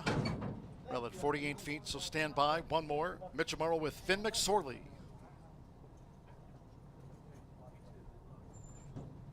They're in the gate. And they're off. Finn McSorley with speed from that outside gate. Alpha Omega is also forward. Pretty Darn Good toward the inside as Fletcher Bay in the Royal Blue and Fountain Run with the rail now takes back as they make their way toward the first turn. So with Marcelino Pedrosa Jr., Alpha Omega leans out from a keen Finn McSorley. Nearest the inside is Fletcher Bay. Here comes Fountain Run, who's now one off the rail. And on the outside, Pretty Darn Good floated in the forepath as they round the first turn. Then it's Hot Wings drafting in behind horses. Kick goes in the black silk scent cap and will settle back by Joe Rocco Jr. Iron Edge trails the opening quarter in 23.06 seconds. It's Alpha Omega doing this nicely out in front. Alpha Omega shoulders the load in front of Finn McSorley, who tracks in second by 2. Then to the inside is Fountain Run vying for third with Pretty Darn Good. A break of 2 to Kitco. Then comes Hot Wings near the rail there at 48 feet. Fletcher Bay is next and pulled to an outside path, and Iron Edge remains last. Half mile, 47.75 seconds. Alpha Omega leads the maiden turf. It's Alpha Omega in charge. Finn McSorley staying close there for Mitchell Morrill. Alpha Omega and Finn McSorley remain 1-2. Pretty Darn Good. Fountain Runs under pressure, and Fletcher Bay's on the move. Half mile, 47.75 seconds. Here comes Pretty Darn Good. Here comes Fletcher Bay. Right there, Finn McSorley, who's vying for the lead with Alpha Omega as they close ranks, straightening for home. It's Finn McSorley with first run for the final furlong. Finn McSorley emerging in front. Alpha Omega looks to kick with Finn McSorley coming down to the final half furlong. Fountain Run is staying on. Fletcher Bay's under pressure. Pretty Darn Good is dropped back. Hot Wings on the outside with a late gain. They're close to home with Mitchell Morrill. It's Finn McSorley driven out. Finn McSorley on top by half length to Alpha Omega second gamely. Then Hot Wings at the finish with Fountain Run photo. Iron Edge past those tired rivals.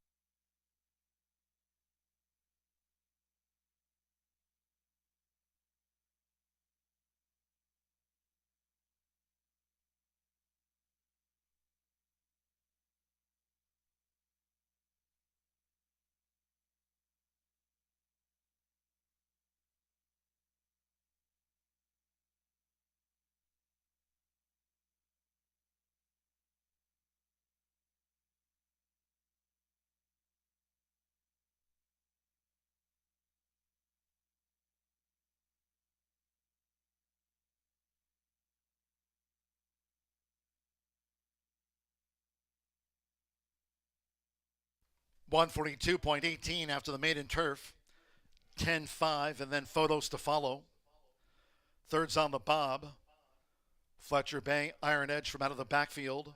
Pretty darn good, flat into the home run. Kicko in the black silks. 10-5, and then a photo. 10 Finn McSorley, 7-2 first. 5 Alpha Omega. At 9-5 was second. Photo for third.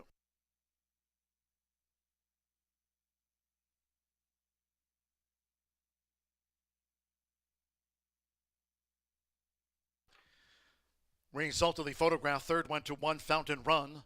A nose over 6 Hot Wings, 7-1 fourth. Stewards inquiry, your attention please. Hold all tickets. Stewards posting an inquiry into the stretch run of the maiden turf. Unofficial, 10-5-1-6. Finn McSorley on top. Inquiry stretch run, Mitchell Murrell for Danny Simpson. Son of English Channel was 7-2 stretch run inquiry.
Now the inquiry's been taken off the board. Stepping into the Murphy Trailer Sales winner's circle, the 10, Finn McSorley with Mitchell Murrell. Finn McSorley is a 4-year-old chestnut gelding by English Channel out of Glorious by Giants Causeway. Danny Simpson trains for owners Douglas S. Arnold Jr. and Jonathan Wilmot's Wilmot Thoroughbreds LLC. The winner was bred in Kentucky by St. Simon Place LLC. Horseshoe Indianapolis congratulates the winning connections of Finn McSorley out to the maiden ranks. Again, there was an inquiry into the stretch run. That inquiry has been pulled off the tote.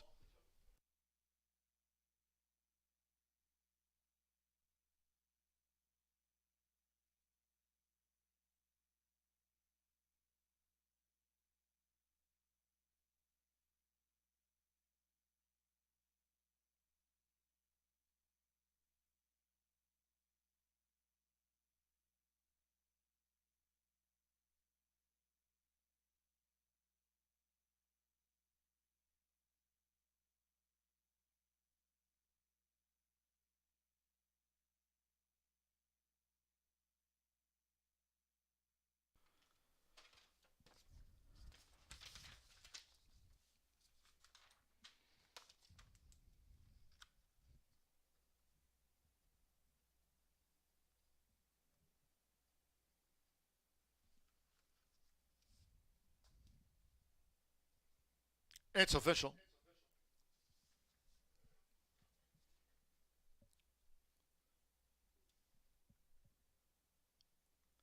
The 10-5 exacta paid $34.60.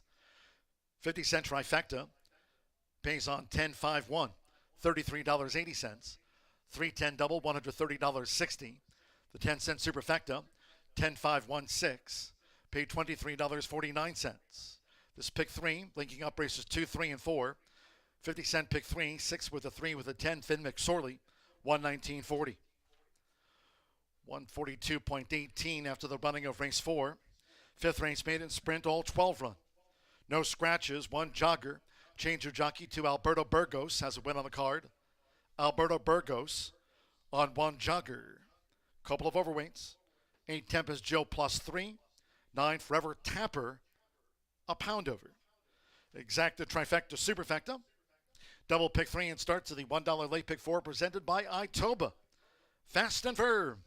Post time in 18 minutes. Race 5 due at 10 minutes past the hour.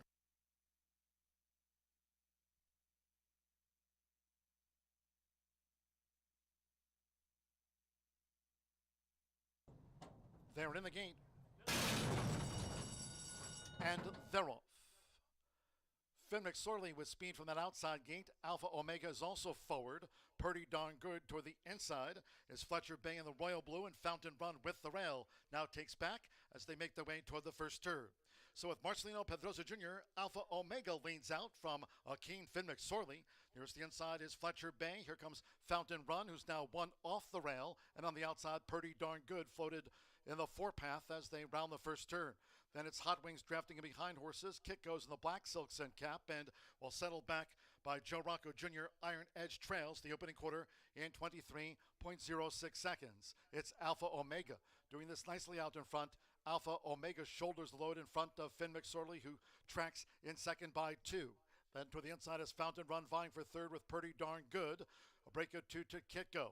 Then comes Hot Wings near the rail there at 48 feet. Fletcher Bay is next and pulled to an outside path, and Iron Edge remains last. Half mile, 47.75 seconds. Alpha Omega leads the maiden turf. It's Alpha Omega in charge. Finn McSorley staying close there for Mitchell Morrill. Alpha Omega and Finn McSorley remain 1-2. Pretty Darn Good. Fountain Runs under pressure, and Fletcher Bay's on the move.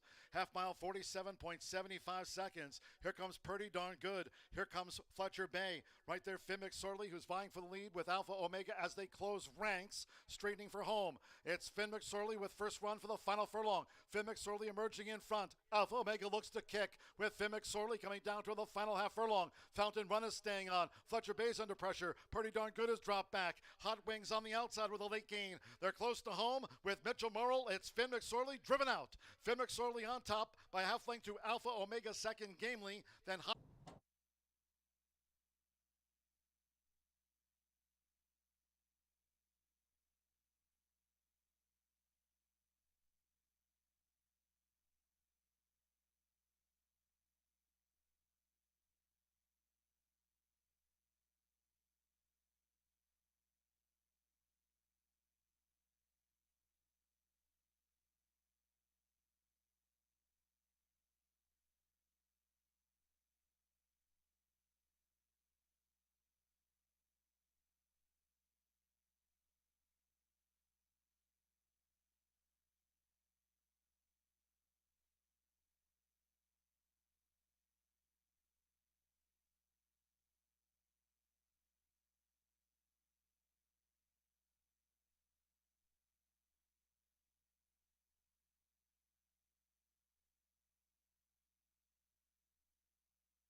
9 minutes to race 5 here at Horseshoe Indianapolis, and this starts the ITOBA, Indiana Thoroughbred Owner and Breeders Association Pick 4. And I put together a little ticket on my free tip sheet here. In this race, I spread. I went 2 through 6. So I've got 2, 3, 4, 5, 6. And then I went 9 through 12. This is such a tough kind of race to peg down what's going to happen when you have horses. Some of them that have ran quite a few times and have been close. There's a couple who are starting for the first time or making their second or third start. The 6 is who I'm going to go with here on top, though. 3-1 right now. The favorite, Hungry Reggae. Hungry Reggae gets Sammy Bermudez in the... Oh, I thought I was going to sneeze. Sorry, guys. Sammy Bermudez aboard for John Langemeyer. And this 3-year-old filly by Unbridled Express, top Indiana sire, was the bettor's favorite on debut. That was back on April 25th. And this one was beaten 3.5 lengths for 5th. Innisfree Lass and Sakura's Crest both came back to win next out. So a tough race for this filly. John Langemeyer is 20% when he's the beaten favorite next out. Since that April try, has put in a work at the Thoroughbred Training Center that wasn't too bad. Hungry Reggae here for me, as Sammy B looks for his first win on the card. I'm going to go next to the 11, Unbridled Sabbath. This one is a 3-year-old filly. Look at how beautiful she is. I saw her for a second in there, and what a beautiful filly she is, the 11, Unbridled Sabbath.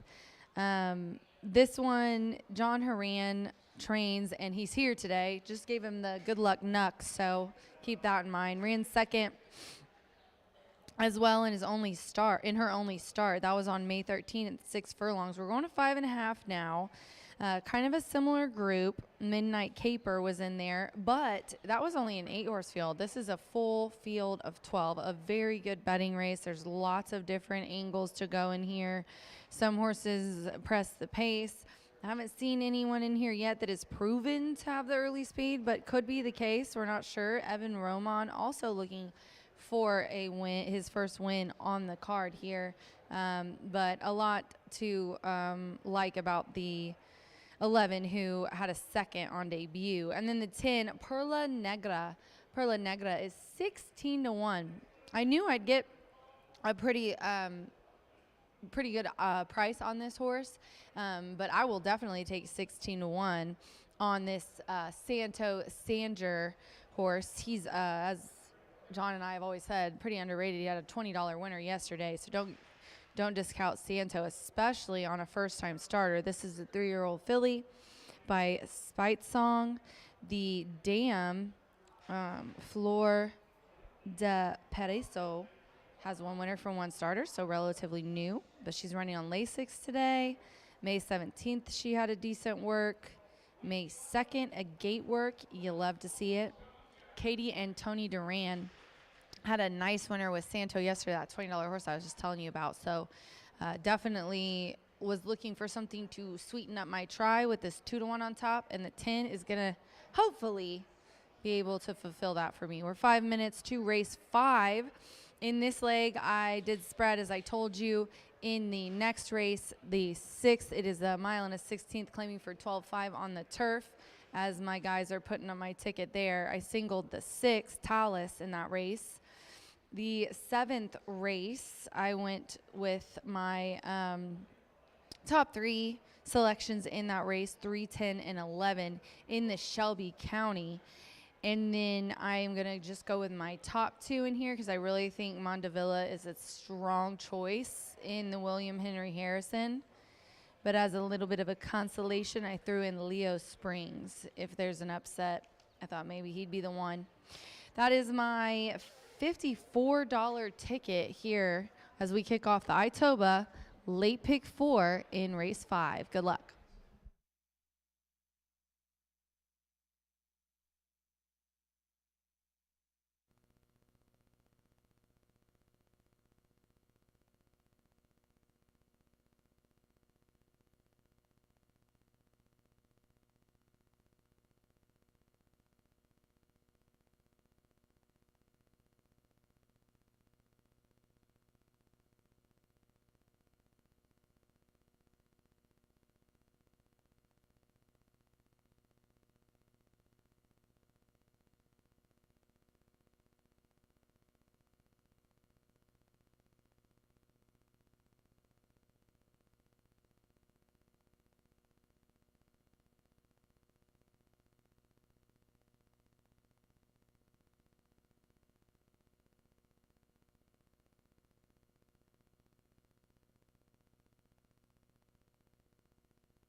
Stepping onto the track now for the fifth race.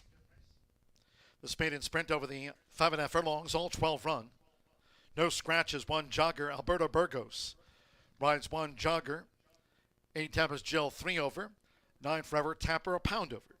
Exacta, Trifecta, Superfecta. Double pick 3 and start to the $1 late pick 4 presented by Itoba. Fast and firm, 2 minutes, 2 post time.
Less than 1 minute 2 post time starts at the $1 late pick 4 presented by Itoba. Due in less than 1 minute.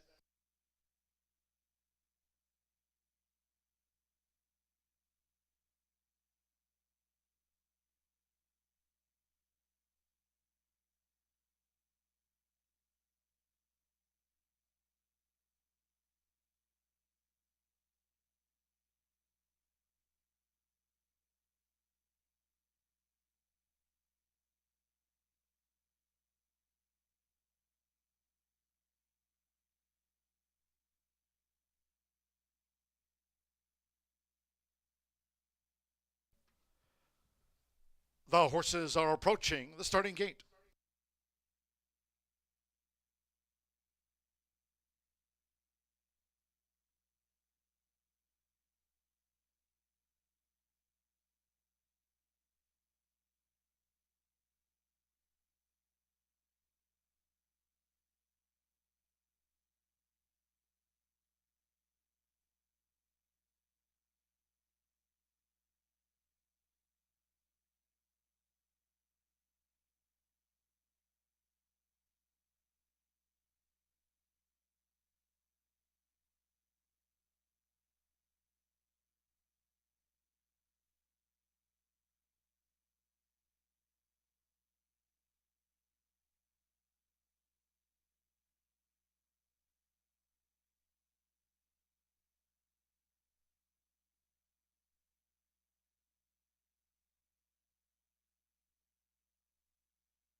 The horses have reached the starting gate. It is now post time. They're going in. Alberto Burgos with Jogger. 4-time starter Jogger first into the gate. Rosino Pedrosa Jr. with Cagsy. Rodney Prescott, COC debuts. Cesar Orantes with Tempest Jill went in okay. Loading up, Joe Ramos with Midnight Caper. Now Felix Ostadillo, Forever Tapper making her bow. Here's Luis Contreras, Indiana Smoke Show in the Navy. Santos Sanjor with Perla Negra, Drew 10. Joseph Romero with Queen's Desire.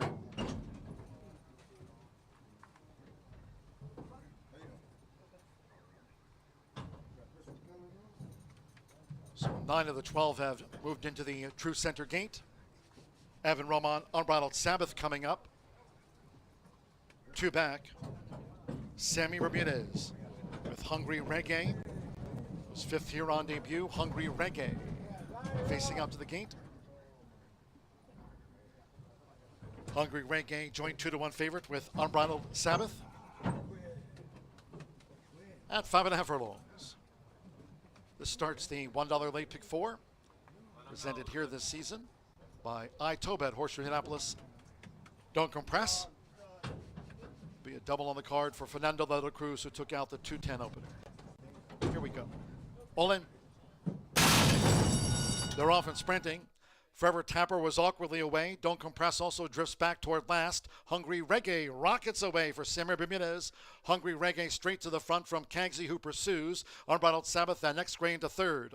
Then toward the inside is Midnight Caper vying for fourth with Perla Negra has a purple cap. Queen's Desire with on the outside. Indiana Smoke Show Jogger with the rail in a tight spot at the 3.5. COC is wide despite breaking from post 2. Then further back to Tempest Jill, who's running in 10th. Don't Compress is in 11th, and the one well back. Forever Tapper trails the dozen. The quarter was 22.62 seconds. They're coming to the top of the stretch, and it's Hungry Reggae as Midnight Caper is coming with a sweeping run. Right there is Unbridled Sabbath and Cagsy in the red cap. Jogger straightens away in 5th. Indiana Smoke Show, and on the far outside, Tempest Jill. These maiden fillies homeward bound. It's Hungry Reggae who sets sail for the final furlong for Sammy. Hungry Reggae with a 2-length buffer zone on Midnight Caper second, gamely. Unbridled Sabbath's third, but now running in place.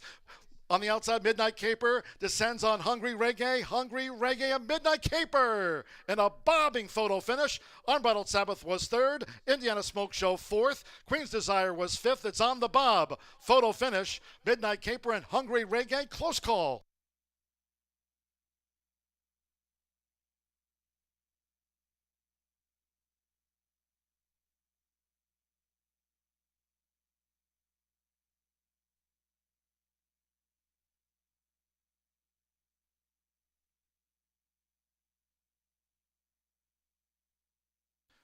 Photo finish after the maiden fillies dash, 106.32.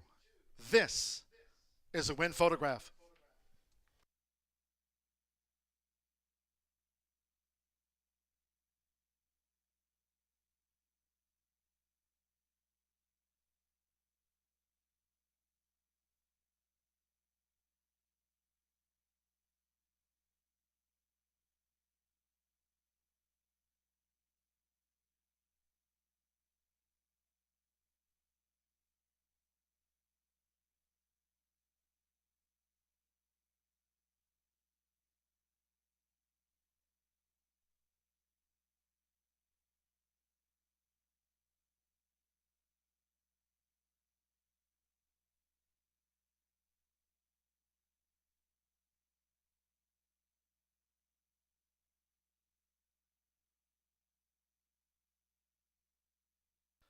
3, 6, 11, 4 after the maiden 3. Midnight Caper, 8-1, got up. 6, Hungry Reggae, at 3-1, denied. Number 11, Unbridled Sabbath, at 5-2, third. And 4, Indiana Smoke Show, at 9-1, debuts in fourth. Joe Ramos, for Bob Gorham, Marion Gorham, daughter of Forever Doro, gets off the mark on her 5th run. 8-1, Midnight Caper up. In time.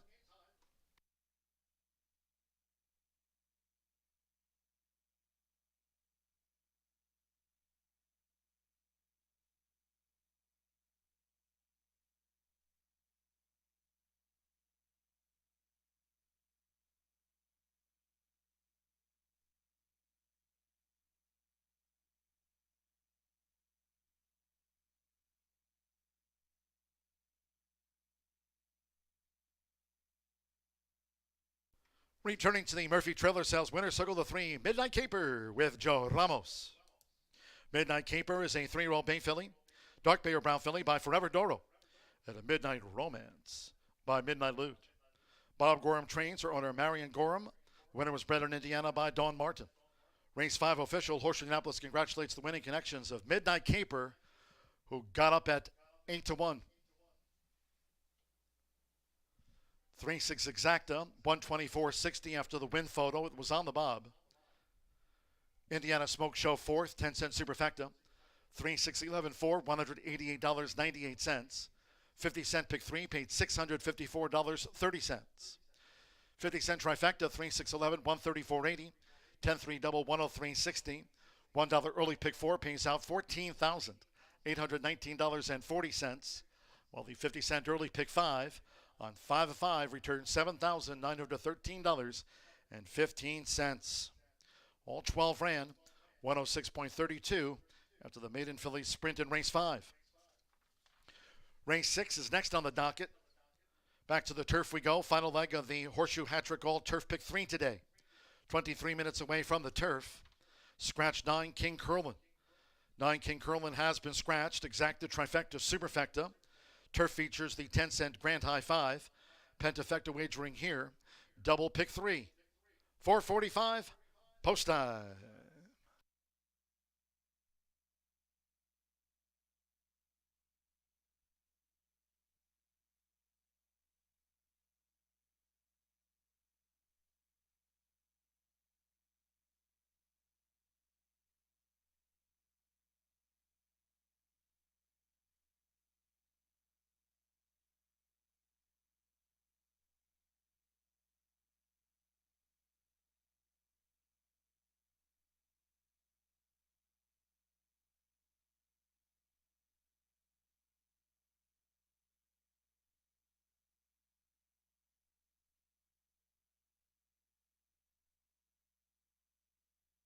All in.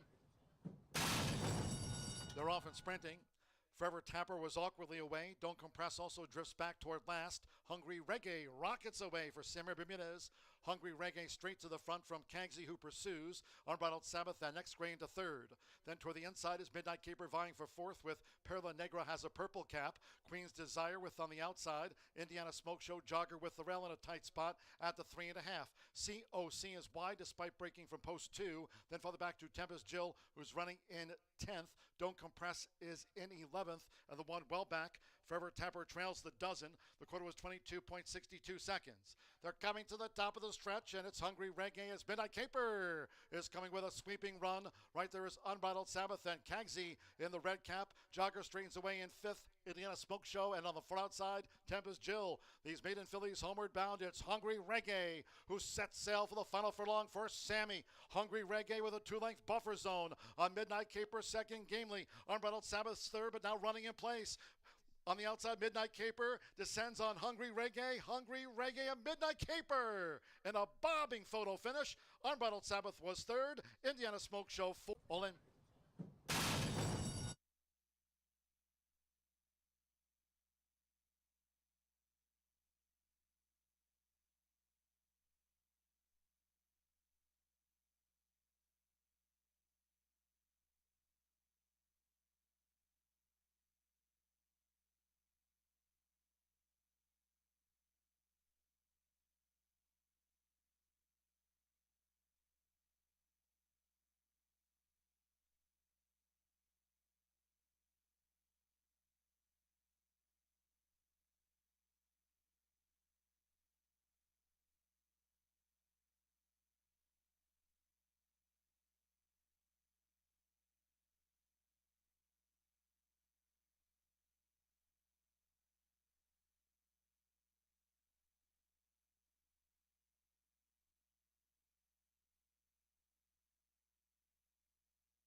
Road to Champions Day this year is a brand new contest that will start April 29th and go until October 30th. It's a win, place, show contest every thoroughbred racing day only. That's 100 days of competition. There's $500 in monthly prizes. There's $7,000 for the grand prize, including $3,000 to the winner, plus 2 NHC seats. There's a lot more information, so please go to roadtochampionsday.com for more information. Good luck. Look around. Spring is here. And no matter what you're planning or planting, it's nice to know Hubler Ford's got you covered for 200,000 miles. During Hubler's Spring Forward event, save big on a new Ford. You pay what we pay. Ford employee pricing for everyone. So spring forward, knowing Hubler's got you covered for 200,000 miles. DriveHubler.com. When it comes to horse racing, you can never have too much information. With Twin Spires, you can place your bets with confidence. Whether you use handicapping insights like our Brisnet speed ratings, prime power and past performances, the guidance of our experts' top picks, or just choose a name that catches your eye. Yes! No matter how you pick your horse, bet with Twin Spires. And now you can race to victory with Twin Spires tournaments.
What a finish that was. Heartbreak or jubilation, whether you had the 3 or the 6. The rest of no consequences. Those two made it a match race down the lane, and a very impressive result as the Friends go right to the wire. Joe Ramos getting the bob over Sammy Bermudez in there. 10 minutes away from race number 6, rolling pick 3s and daily doubles, and including another horseshoe hat trick leg as well. Hopefully you're still alive in that. We also have the Pentafecta, so plenty of betting action in here.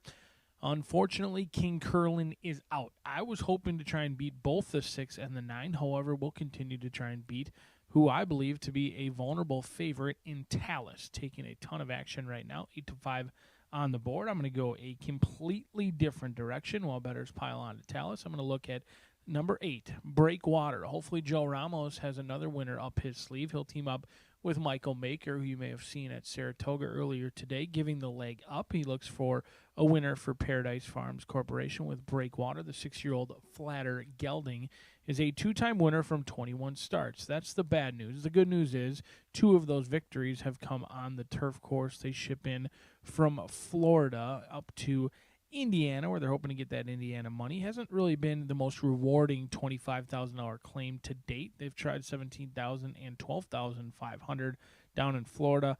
Second and back-to-back fifth-place finishes. Gets a more class relief today, even though the claiming price doesn't change. Those $12,500s at Gulfstream tend to be a little bit more salty than you'll see here at Horseshoe Indianapolis, but has burned a bit of money over the last 3 races. In fact, hasn't gone off higher than 7-2 since the claim, and has gone off favored, the beaten favorite, 2 out of those 3 starts. However, today we're trying to beat another favorite in Talus, but it looks like the money signed on once again. Bettors relentless on Breakwater. They are unwilling to give up that this horse is going to be a winner in the very near future for Mike Maker. Currently your clear second choice at 5-2 off of that 5-1 morning line. But a local charge could be a horse like the Indiana-bred Humble Warrior. He does have 3 victories to his name, and 2 of those victories have come locally here at Horseshoe Indianapolis. Second start off of the layoff, Joe Ramos hops off. He'll be aboard for Michael Maker, who wins a ton of races, not only here but around the country. A surefire Hall of Famer, Alberto Burgos, the plenty capable reinsman, will take over the shot calling for Tony Granitz's Humble Warrior, who has a tactical advantage and is a horse for course here at Horseshoe Indianapolis. In fact, has finished in the trifecta over 50% of the starts, which is incredible for a horse, especially on the turf. Tactical in nature, doesn't necessarily need the lead, can sit off of it, has shown the ability horses in the lane, but can also go to the lead if they want. I think they will be much tighter, much fitter today than they were on May 12th, and getting a ton of class relief as well. Going from the allowance level down to claiming $12,500, I expect Humble Warrior to show improvement throughout. And the reality is that Fantastic Val race was always a one-horse event. Fantastic Val absolutely freaked on the front end for Aaron West that day and really made it a one-horse race, and Humble Warrior bet right down to 3-1 into the face of that heavily backed favorite. 4-1 in here on the Warrior, known as Humble Warrior. But Long Shadow deserves a long look at 9-1. Sosa going to be calling the shots for Dana Hancock, a 2-time winner. Hasn't won in some time. Has become a little bit camera shy in his older years. In fact, he's 0 for his last 9. The last victory has come prior to 2023. Has changed hands multiple times since then. Was under the guidance of both Steve Asmussen and Bentley Combs as well. And I thought this horse ran a sneaky good race last time on May 12th. It was at this level, at this condition, and was in last early. Closed well and was really the only horse to close into it. The only horse that really made up any ground that day, and was flattered when the second place finisher Hydro Frost did exit that race to win. So if they can put that closing kick and time it a little bit better than they did last time, Long Shadow would be a great horse to key in underneath on your exactas, trifectas, superfectas, or maybe your pentafecta for a double-digit odds horse that you might overlook at first glance. Did close in well last time out. We'll see if he can do it again, as we're 6 minutes away from turf racing at Horseshoe Indianapolis.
The horses call posted now for the 6th race. This is the last of 3 today, Cardiff, for the turf course. Course rated firm, round at 48 feet this race week. Here a field of 9. Scratch the 9, King Curlin. Number 9, King Curlin, a turf scratch. Exacta, trifecta, superfecta. 10-cent pentafecta wagering featured here. Double pick 3. Parading with 3 minutes. 2 post time.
Less than 1 minute to post time. Less than a minute to the turf.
The horses are approaching the starting gate.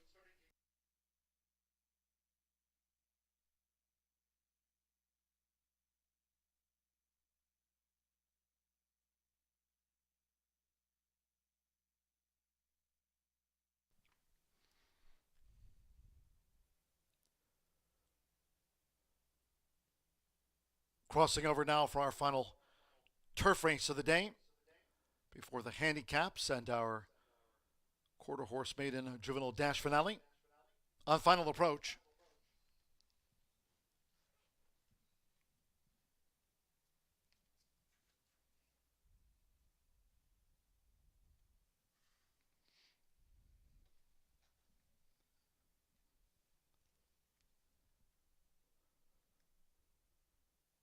arriving at the gate,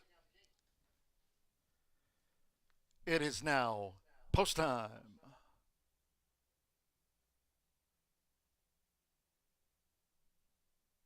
Loading Joshua Morales with Wassam Sharaf.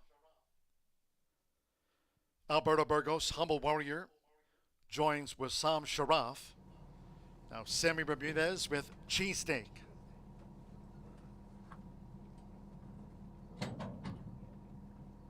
Talus coming up. Orlando Mexica with a win on the card. Talus went in well. Meadow Value, Fernando Leto Cruz won the opener. Here's Meadow Value. Joseph Romero with Epimithium.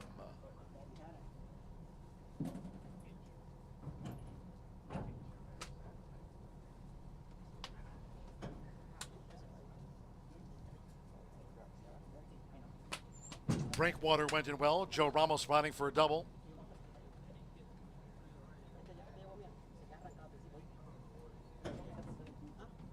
Two back. Loriano Sosa with Long Shadow, given a 10-1 chance. Breakwater 8-5 favorite. Over the mile and a 16th, one more Felix Ostudio with Tiverton.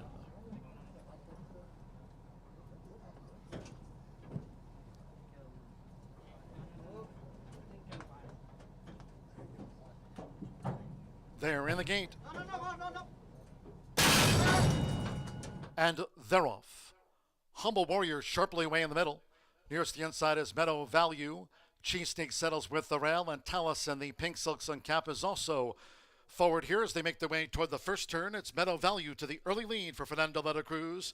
Meadow Value looks to slow them up from a close-up Talus. After breaking sharp, Humble Warrior is vying for third with Tiverton in the white cap. Cheesesteak is a ground-saving fifth. Then Epimithium sixth between horses. Long Shadow's a wide seventh. Breakwater has the gold dots on the black sleeves and is looking to conserve some ground as they go to the back of the course, just inside 6 furlongs to run, and Wassam Sharaf trails. 23.11 lead seconds. It's Meadow Value. So Meadow Value generates the pace at 14-1. Leads here by a half to 3/4 to Talus, who's staying right there with the front runner for Orlando Mexica. Meadow Value and Talus to 4 furlongs from home. Humble Warrior is saving ground running in third. Tiverton between horses. And Long Shadow is coming with a bit out deep on the course. Then comes Cheesesteak toward the inside with Epimithium. It's a break of 3 more to Breakwater. Second to last in the trail remains Wassam Sharaf. Half mile 46.96 as they traverse the far side of the course, and it's Talus going for the quarter pole. Long Shadow now takes up the pursuit. Meadow Value led but is dropped back. Breakwater's on the move. Breakwater's coming on the far outside. Talus is 3 up in the top of the 6th. 3/4, 1 minute 10.26 seconds. Talus leads here by 5 as Breakwater continues to stay on. Then Long Shadow with on the outside Humble Warrior. Meadow Value's dropped right back through the field. Here's Breakwater coming with a charge now. Talus toward the inside. They come past the 16th. Talus clings on. Breakwater on the outside trying to get up for Joe Ramos. Breakwater and Talus. A nose between them. Long Shadow third. Cheesesteak fourth and Humble Warrior. Talus dug in. Talus and Breakwater, a nose between them, and a photo finish.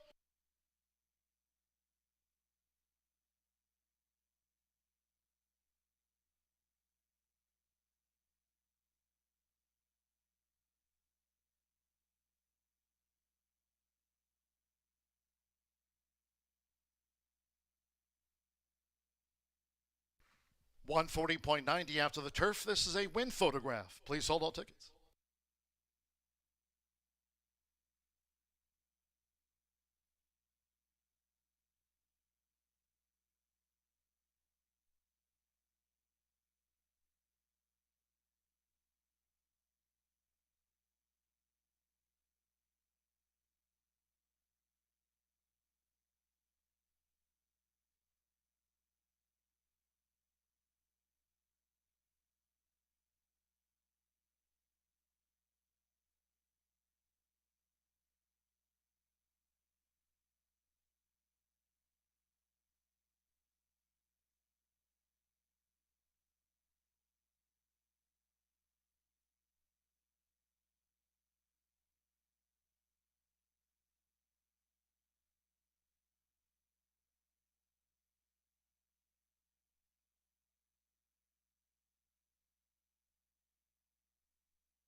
Hold all tickets until official. We're standing by for the judge's verdict after the turf.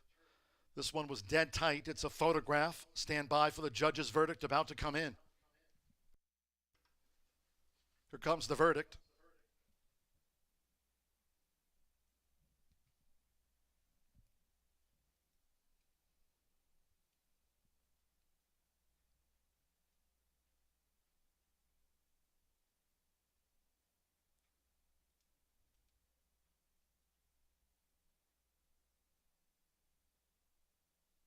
It's a wind-dead heat. Wind-dead heat between the 6 Talus and the 8 Breakwater. Can't split them. 6 and 8. Dead heat after a good finish. 4 Long Shadow was third. 2 Cheesesteak fourth. 5 Humble Warrior fifth. It's a dead heat between Talus and Breakwater.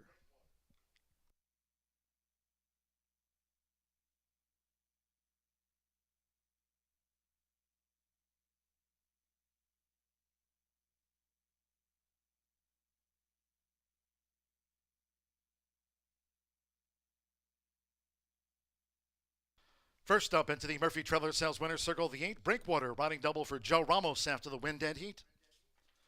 Breakwater's a 6-year-old Dark Bear Brown gelding by Flatter. At a Quiet Harbor by Silver Deputy. Mike Maker trains for Paradise Farms Corp. Horseshoe Indianapolis congratulates the winning connections of co-winner Breakwater.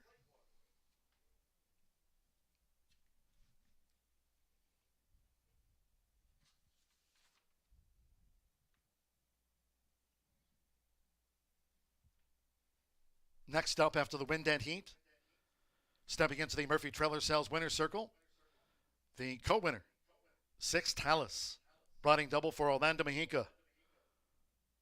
Gritty effort to be part of the wind-dead heat from Talus. 7-year-old Dark Bear Brown gelding by the great Uncle Mo. Out of the Escandrea mare, Isabella Sings. Robert Hess Jr. trains for Jeffrey Lambert. Horseshoe Indianapolis congratulates the co-winner, the connections of Talus. It's official.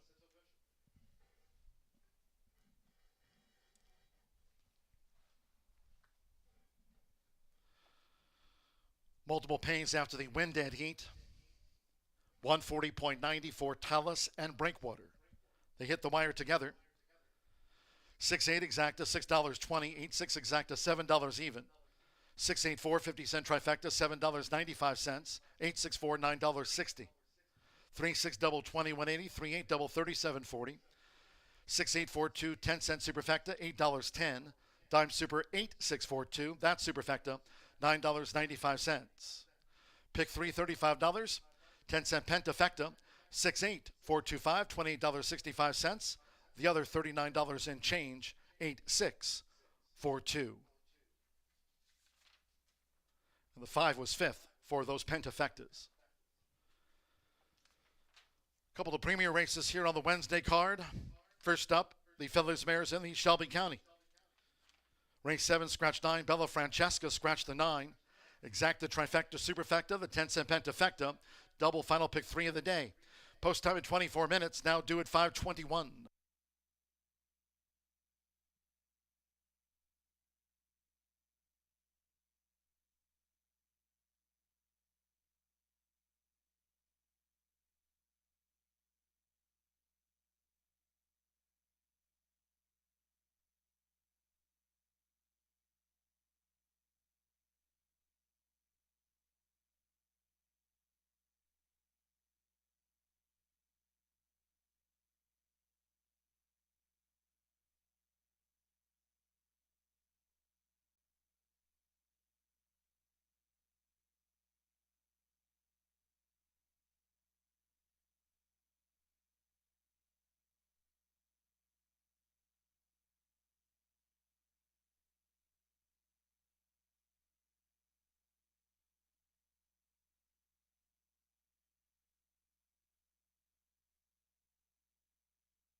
and they're off.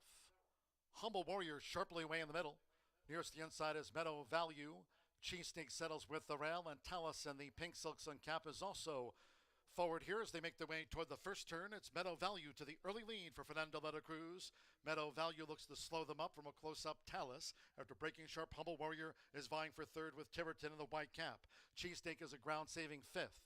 Then Epimethium sixth between horses. Long Shadow's a wide seventh.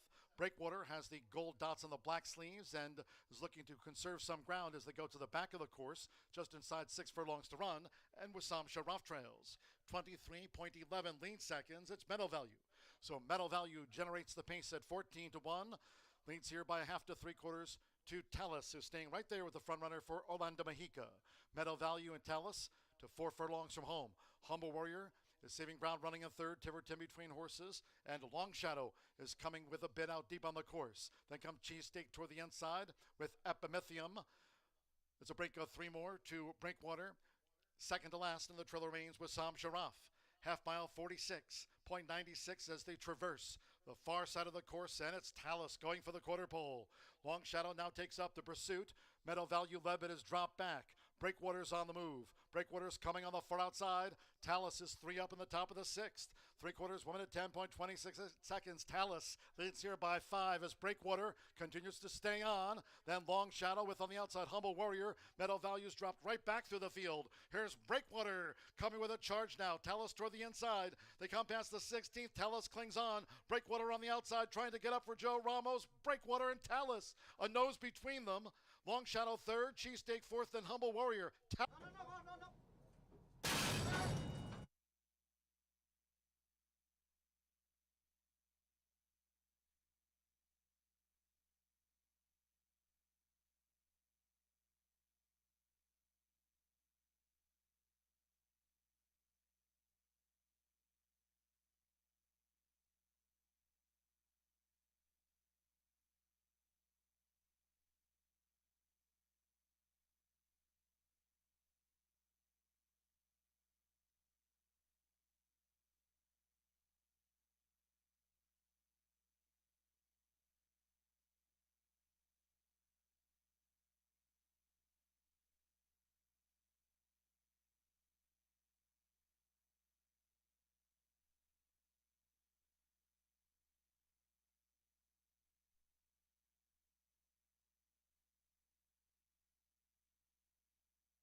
We are 11 minutes to race 7 here at Horseshoe Indianapolis, and we're going to kick off our handicaps and Premier Racing for this Wednesday card. We got Premier Racing this weekend. We got Premier this week. We got it next week, next Wednesday, and the Indiana Derby is just a month away, ladies and gentlemen. The 7th race is the 23rd running of the Shelby County. It's $100,000 guaranteed. And this is for Indiana sired mares and fillies. Just taking a look at some of them here in the paddock. Just some of these fillies and mares just look tremendous. I'm going to start with Molly's Potion. I haven't got my eye. Oh, here she is. She walks in just as she's on cue. I hadn't got to see her when I went over before during the replay, and she just looks tremendous. Molly's Potion gets Sammy Bermudez high percentage jockey aboard for Dawn Fontenot. This 3-year-old filly by Pataki Kid has really done nothing wrong in her career. The Miss Indiana, she was routing on the slop. That's when we found out she does not like 2 turns. If you draw a line through that, she's not been on a bad race, really. Even the 4th place finish last time was a very tough group in the Swifty Sired, and she caught the slop. Now, she has ran well on the slop on a good track, a little bit of an off going there, but the slop just does not seem like her forte. So she gets a fast track today, and I just think that given her numbers on a fast track sprinting, I was hoping that I would get long odds on her, and it looks like I'm going to. I'm going with the 11-1 Molly's Potion here on top. Also, after that May 14th sloppy try on the Swifty Sired, she did put in a nice work. 48, breezing, 2 of 23. This is 3rd off the layoff, and Dawn puts the blinkers on her in this race. She has not ran in blinkers before. Let's go next to the 3, which is the heavy favorite right now on the board at 3-5. The Kid Pataki, and what a very, very talented 4-year-old filly she is. Ramos has a double. Now, he did dead heat with Orlando, so both Orlando won the 3rd race and the 6th race. Ramos won the 5th and the 6th since it was a dead heat. So mark them down as hot today. Ramos and Klopp, though, you can't leave them out. Roger is here. Spieth's one of his very wonderful trainers. They've been owners together, our top owners together before in the past. Charles Turner, Grant Turner, and Klopp all co-own this 4-year-old filly by Pataki Kid, bred by Swifty Farms. And Klopp, obviously, wonderful start to the meet. 30% win clip, 53% in the money. Out of the last 8 together, they've had 6 first or second place finishes. Put up an 87 on May 5th in that allowance optional claimer and won by 5. If you go back all the way to May of last year, she has 8 races in a row that she was 3rd or better. So I can't blame everyone for betting on her, but if you don't want to go 3-5, I think Molly's Potion is unproven, and I think she gets the edge on the outside today. And then I'm going to go with the 11, Shanghai Express. Now, Shanghai Express right now is 8-1 on the tote board. Evan Roman aboard for John Horan. John's here today. Make note, he is in the building, which I do always take note of, and he won the 2nd race, so he's looking here for a double on the card. Evan's looking for his first win, and he has rode this 5-year-old mare in her last 2 at 6 furlongs today's distance, a win in an allowance on 2, and then an allowance optional claiming last out, which was back on May 27th, was 2nd. All 3 of her wins have come today at today's distance of 6 furlongs. She's obviously hiding behind the post since we're not showing her, I'm sure. She's a little shy, but Shanghai Express is who I'm going to go with in here. A couple of honorable mentions, as my man John Dooley said today in the pre-race show.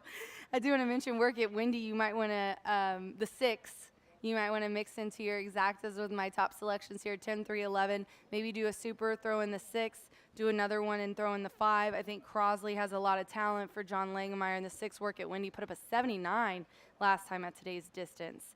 As we take a look at her in the paddock, she was just beaten by half a length for 2nd in her last race. So a very wide open event for the ladies here today. Got to give a shout out to Chris Polzin. I have absolutely no reason to, other than that I just think that he's a great guy and he does an excellent job riding these races. I'm going to go with Molly's Potion I'm putting Molly on top here in the Shelby County. Don't forget, after this, Brian is going to go over the boys race. He's going to go over the William Henry Harrison, which we have in race 8. So stick around. Good luck.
The horses stepping onto the track for the 7th race, one of our 2 premier races on the card, the Shelby County.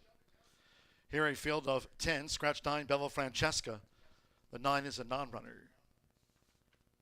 Here's the field for the 2025 Shelby County. 1 is Eyeshadow, Alberto Burgos riding for John Hutton, Hutton Thoroughbreds, LLC. Number 2, Imagine the Moon with Abel Cedillo. Postword for Catherine and trainer Tony Duran's Rancho Monarca, LLC. 3 is the Kid Pataki. Joe Ramos with a couple of wins on the card. Up here for Spice Stable, LLC. Charles Turner, Grand Turner, and Randy Klopp. Number 4, she's Da Kitten. Perfect in her last 2 with Manny Esquivel for Gennaro Garcia. Bred here in the Hoosier State by Ed Wright Kennel Company. 5 is Crosley. Marcelino Pedroza Jr. riding for John Langmeyer's Spooky Hollow Racing Incorporated, the breeders of this past Rush Filly. 6, Work It Wendy with Rodney Prescott. Rob Dobbs Jr. trains for breeder owner Millard R. Selden, Revocable Trust, Scott Selden. 7, I Made It with Fernando Letta Cruz. Won the opener. Up here for Stephen Fosdick, Blaine Davidson's homebred. She's a 3-time winner. 8 is Brittany's Golden Faith, Orlando Mejica. Has a riding double on the day. Riding here for Rob Dobbs Jr. and Millard R. Selden, Revocable Trust, owner and breeder. Scratch 9, Bella Francesca. 10 is Molly's Potion, Sammy Bermudez. Back on board for Don Fontenot and Jorge L. Rivera Castaner. And 11 is Shanghai Express with Evan Roman. Like Eyeshadow, going here for Harron Thoroughbreds LLC of John Harron with a win on the Wednesday program. The field for the Shelby County. Exacta Trifecta Superfecta, 10-cent Pentafecta, double. And the first of our premier races starts our final 50-cent pick 3 of the day. 1 minute to post time for the Shelby County.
The horses are approaching the starting gate. Nearing the start for the Shelby County.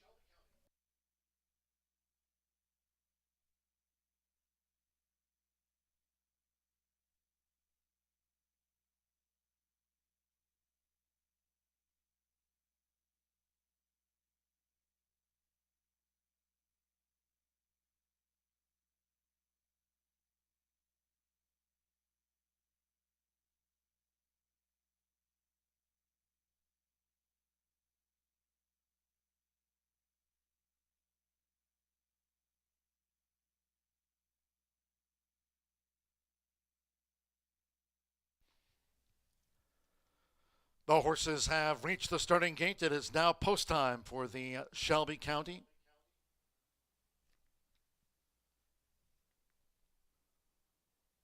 They're going in. Rodney Prescott with Work It Wendy. Eyeshadow, Alberto Burgos with a win on the card for John Herron. Eyeshadow has joined Work It Wendy. Fernando de la Cruz with I Made It Drew 7. Abel Cedillo with Imagine the Moon. Now Orlando Mexica, Brittany's Golden Faith. Joe Ramos with the Kid Pataki. The Kid Pataki went in well. Manny Esquivel, Dick Kidden coming up.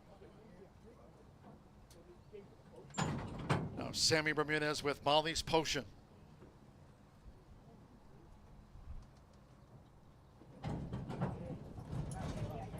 Just a couple in the back. Marcelino Pedrosa Jr. with Crosley.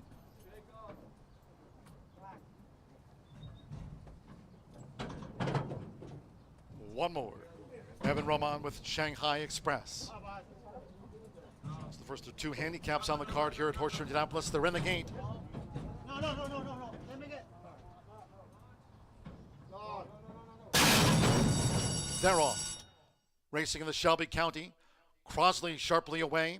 Work It Wendy, and here's Eyeshadow making a dash for it now for Alberto Burgos. Eyeshadow takes the lead after 1 furlong from Crosley, who pursues the pace after a sharp start. Work It Wendy is just in third from the Kid Pataki alongside. Imagine the Moon is running in fifth. Molly's Potion 6 between horses. Shanghai Express caught wide as they enter the far turn. Farther back then, 2 on the inside to Kitten, who's joined by Brittany's Golden Faith and I Made It trails. The quarter blasted past in 22.20 seconds, 3 furlongs from home. These three, Eyeshadow, Crosley, and on the outside, Work It Wendy, as they vie for the lead coming toward the top of the stretch. Molly's Potion running fourth on the far outside. The Kid Pataki near the rails running in fifth as these fillies mares straighten away. Imagine the Moon, Shanghai Express is wide. Then toward the outside, Brittany's Golden Faith. We trail back to I Made It and De Kitten. Into the stretch, half mile in a flat 45 seconds. Work It Wendy has taken the lead into the furlong grounds for Rodney Prescott. Pulls clear from Crosley. Eyeshadow is spent. Imagine the Moon is charging. The Kid Pataki still with a lot left to do and just yards to do it. It's Work It Wendy and Imagine the Moon for Abel Cedillo. Imagine the Moon getting up. Imagine the Moon in the Shelby County to get and beat Work It Wendy. Then the Kid Pataki, Brittany's Golden Faith, Crosley, and Shanghai Express were next across the finish.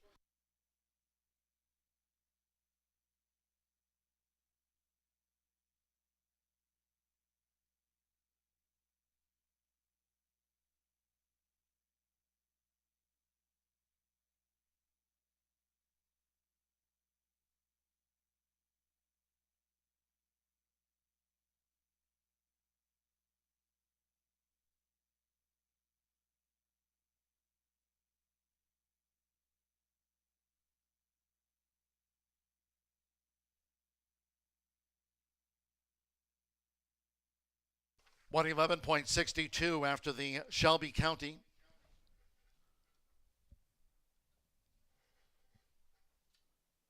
We'll stand by for the run order from the judges. It was 4-1 on 2. Imagine the Moon. We'll get the result. Abel Cedillo for Rancho Monarca at LC. Catherine Tony Duran. Closer for fourth after the first of our handicaps. There's Imagine the Moon. It'll be a 7th career success here at 4-1 in the Shelby County, 111.62. Stand by for judges' confirmation after the first of our premier races today.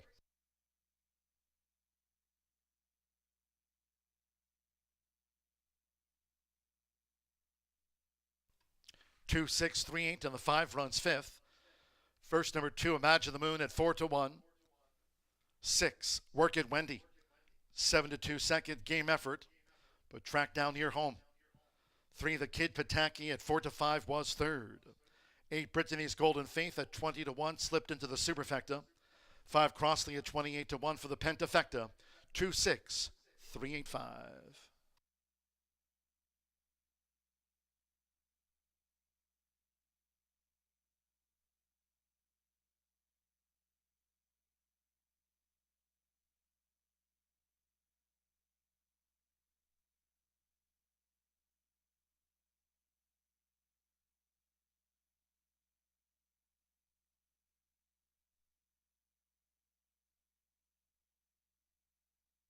The result of the Shelby County Race 7 of 9 today is official.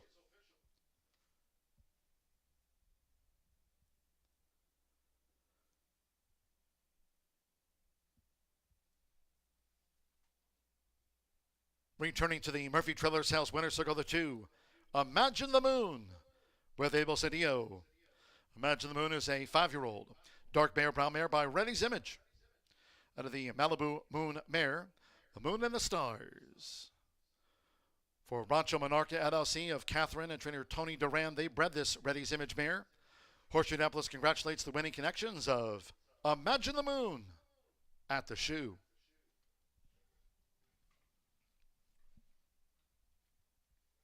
Winner's presentation coming up. Results in after the co-feature. Pentafecta paid $332.60. Crossley ran 5th. 2-6 exacta, $96 even. 2-6 3.50 trifecta, $65. 6-2 double, $26.28. 2 consolation double, $35. The 10-cent superfecta, 2-6 3.8, $74.55. And the 50-cent pick 3 paid $74.20. 111.62 after the Fillies and Mares Shelby County handicap. Winner's presentation after the first of our premier races in the Murphy Trailer Sales Winner's Circle. Horseshoe Indianapolis Vice President and General Manager Racing Eric Kallstrom, joined by Director of Racing, Racing Secretary Chris Polson and his assistant Chris Kamak. Winner's presentation after the Shelby County handicap of 2025. 23 minutes away from race 8. The boys in the spotlight and the William Henry Harrison. Race 8, this handicap, all 10 run. No changes in the William Henry Harrison. Exacta, trifecta, superfecta, 10-cent pentafecta. Starts at a late double. Just to note, race 9 closing with a quarter horse maiden juvenile dash in the 9th. Over the 300 yards, no scratches. 5 Last Famous Eagle, German Rodriguez. On 5 Last Famous Eagle, that is the only rider change in the final double. Fast track.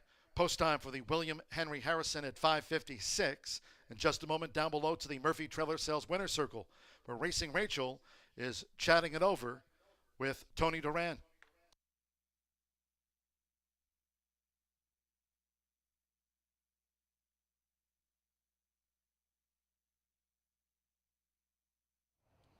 The Shelby County goes to Katie and Tony Duran here with Imagine the Moon. And I was just telling him, John and I were on the pre-race show, and I said some honorable mentions to mention to your exotics, because at 6 furlongs last year, this horse put up a 91. I mean, she really showed her speed today. Yes, Abel, he's got a pretty soft hands, and he came and brisked her a couple times, and I really like it the way he did it. And I know the filly got a ability. Last time she got in trouble, and she ran okay, but I know she's gonna run big today. Yeah, she definitely ran to her showed her skill. I mean, she's speedy, but she likes to kind of sit off the pace a little bit. But she really had something to run out when the one shot out of there. Yes, she did. Perfect, she right? did. It's perfect. That's perfect. That's Tony said that's exactly what I wanted to happen. So congratulations here on the win, you guys. Thank you, Ray. All right, everybody, that was the Shelby County, but we do have the William Henry Harrison, so stick around.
They're off. Racing in the Shelby County. Crosley sharply away. Work it, Wendy, and here's Eyeshadow making a dash for it now for Alberto Burgos. Eyeshadow takes the lead after 1 furlong. From Crosley, who pursues the pace after a sharp start. Work it, Wendy is just in third from the Kid Pataki alongside. Imagine the Moon is running in fifth. Molly's Potion 6 between horses. Shanghai Express caught wide as they enter the far turn. Farther back then, 2 on the inside to Kitten, who's joined by Brittany's Golden Faith and I Made It trails. The quarter blasted past in 22.20 seconds, 3 furlongs from home. These 3, Eyeshadow, Crosley, and on the outside, Work It, Wendy, as they vie for the lead coming toward the top of the stretch. Molly's Potion running fourth on the far outside. The Kid Pataki near the rails running in fifth as these fillies mares straighten away. Imagine the Moon, Shanghai Express is wide. Then toward the outside, Brittany's Golden Faith. We trail back to I Made It and the Kitten. Into the stretch, half mile in a flat 45 seconds. Work It, Wendy has taken the lead into the furlong grounds for Rodney Prescott. Pulls clear from Crosley. Eyeshadow is spent. Imagine the Moon is charging. The Kid Pataki still with a lot left to do and just yards to do it. It's Work It, Wendy, and Imagine the Moon for Abel Cedillo. Imagine the Moon getting up. Imagine the Moon in the Shelby County to get and beat Work It, Wendy. Then the Kid Pataki.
With the Shelby County settled, we'll settle the score for the William Henry Harrison. The big money on the line, $100,000 stakes race now just 10 minutes away. We've got a full field in the starting gate. No scratches, no changes. All 3-year-olds and upwards bred in the great state of Indiana, and we will crown the new William Henry Harrison 2025 champion in just a few minutes. We've got a heavily backed favorite drawn to the outside, and that's Mondavilla. However, those DRF projections would indicate this horse is going to be much closer to around 2-1 versus the 3-2 you're seeing on your screen now. While I try and beat many favorites along the way, I wasn't really expecting this horse to be favored in this spot. The 3-year-old is an April foal, actually ran in April this year against older competition, and that's where I realized Mondavilla is the real deal. It was a confident move for trainer Randy Klopp to run a 3-year-old against older that early in the season, and he knew exactly what he was doing. Was bet down to 6-5 on opening day, taking on older, and battled 3 wide every step of the way, and then opened up late against that group. Came back in the Sagamore sired handicap and proved the horse is simply legit. Now 4 for 6, win shows career earnings upwards of $250,000 in only 7 starts. The gray gelding certainly looks the part. Joe Ramos, already a winner on the card. He looks for another one in here. However, the waters certainly get significantly deeper, in my opinion, versus the Sagamore sired handicap. That was against straight 3-year-olds. Does have to take on older in here. The post position is not the easiest post by any means. There's certainly others that can keep up with Mondavilla early in this race. There's a lot of quick horses. It's unique to me that Oil Man is also in here. While Oil Man has shown a new dimension to run from off the pace, that's another horse who's going to be right near the lead and could make it challenging for Mondavilla up top. But this horse has challenged in the past. Now a stakes winner, looks to take on older in here, and there's not many horses on that backside that have been more impressive so far early on in this meet than Mondavilla. It's no surprise the money's come in. However, I am a little bit surprised how heavily it has. 7-2 morning line, currently even money on the board. Those projections right around 9-5 when it's all said and done. We'll see if Mondavilla is legit. But speaking of proven commodities, how about Unbridled Slope? This is a horse who isn't in bad form, just hasn't been seen in some time. Sammy Bermudez had opportunities to ride elsewhere. He lands with Unbridled Slope, and I got to be honest, I am shocked at how chilly this one is on the board, and it's right in line with that morning line, 15-1, currently 17-1 on the board, but may I go as far to say it's disrespectful. I mean, this is a horse who, yes, has done better going a longer route of ground, but let's not forget that he's 2 for 4 at this distance as well. The 4-year-old had a very nice season as a 3-year-old. He was 4 for 7. He banked over $218,000.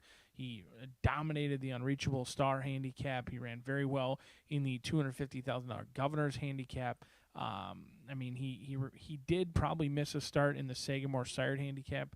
Or excuse me, no, he probably didn't, because he's 4 years old. He's no longer eligible for that. So he gets a start here. I'm sure the bettors are wondering where he's been. But this is a horse who's won races. He's won at this distance. He's won against stakes competition. He's certainly in with a big shot, especially at 17-1. Missed his prep race, but he's no worse for the wear, and he looks plenty fit down here in the walking ring. But the horse who's sneaky, and it's for a trainer who's been lights out so far this year, is Tommy Medina's Tiz Eddie. He almost blew up the tote board at 9-1 on the turf course. Had they not moved prematurely, he'll look to get his winner on the day in here with Tiz Eddie. Fernando de la Cruz is going to pick up the mount. Now, you have to be curious. Did Sammy Bermudez get the boot off Tiz Eddie, or did he just opt for Unbridled Slope? Because if you look at that running line, Sammy Bermudez and Tiz Eddie have had a ton of success. They've won a lot of races. They've been very close on some of Indiana's biggest races. In fact, allowance race last year on Indiana Derby Day, they ran very well as the favorite. They won at 4-5 last time out. And Tiz Eddie's the real deal, and he's awfully quick. He's got a much shorter way around the racetrack than Mondavilla, and you're going to get a little bit better price right now. 3-1, I think this is your biggest horse, or most likely horse to challenge your favorite Mondavilla up top. Fernando de la Cruz going to pick up the mount as Sammy Bermudez opts for Unbridled Slope, but you get a veteran rider in Fernando de la Cruz as a very, very nice group of talented boys go out for the $100,000 William Henry Harrison, $100K on the line, and John G. Dooley gives you the call 5 minutes from now.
The horses called postword for the 8th race.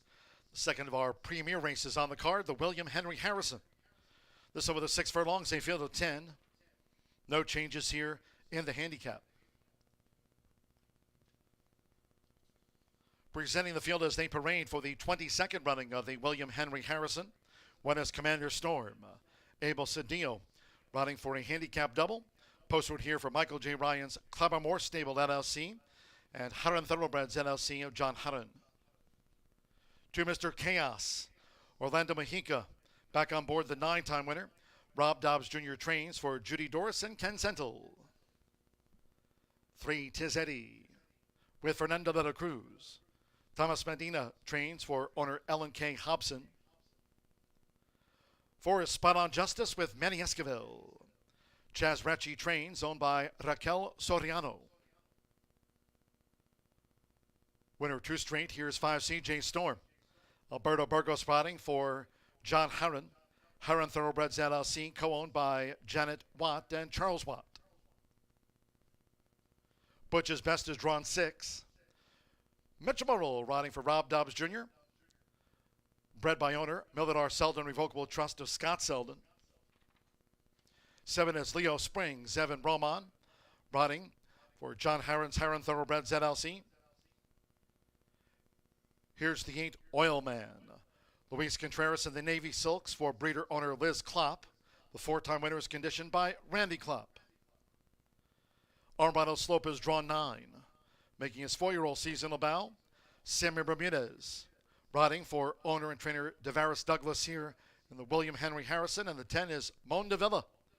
Joe Ramos riding for a hat trick of wins on the card. Up here for Randy Klopp, who trains for Liz Klopp and co-owner Jill M. Patrick. Mon de Villa is drawn 10. No changes in the William Henry Harrison. Exacta, trifecta, superfecta. There is the 10-cent pentafecta wager here on the William Henry Harrison. Starts at the late double. For those wagering on the late double, 9th race to close the card with a quarter horse maiden juvenile dasher with a 300 yards. 9th race, no scratches. 5 Last Famous Eagle. German Rodriguez rides 5 Last Famous Eagle in our final maiden juvenile quarter horse dash of the day. Fast track and nearing a start for the William Henry Harrison.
The horses are approaching the starting gate. Near the start for the William Henry Harrison Handicap.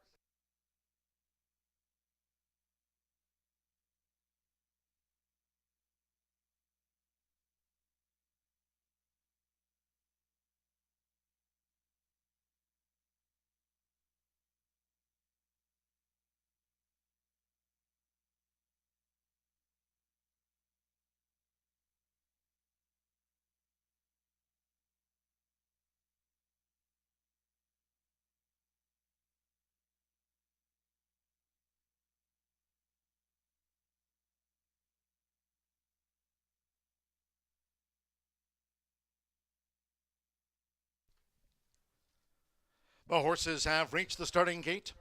It is now post time for the William Henry Harrison Handicap. They're going in. Abel Cedillo riding for a handicap double. Commander Storm first to join up. Mitch Morrow with Butch's Best. First couple of sprinters in. Orlando Mexica, Mr. Chaos, Evan Roman, Leo Springs. Now Fernando de la Cruz, Tizzetti coming up.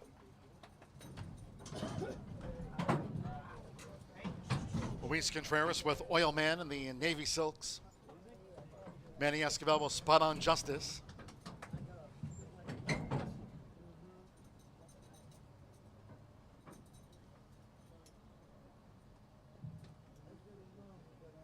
Alberto Burgos, CJ Storm.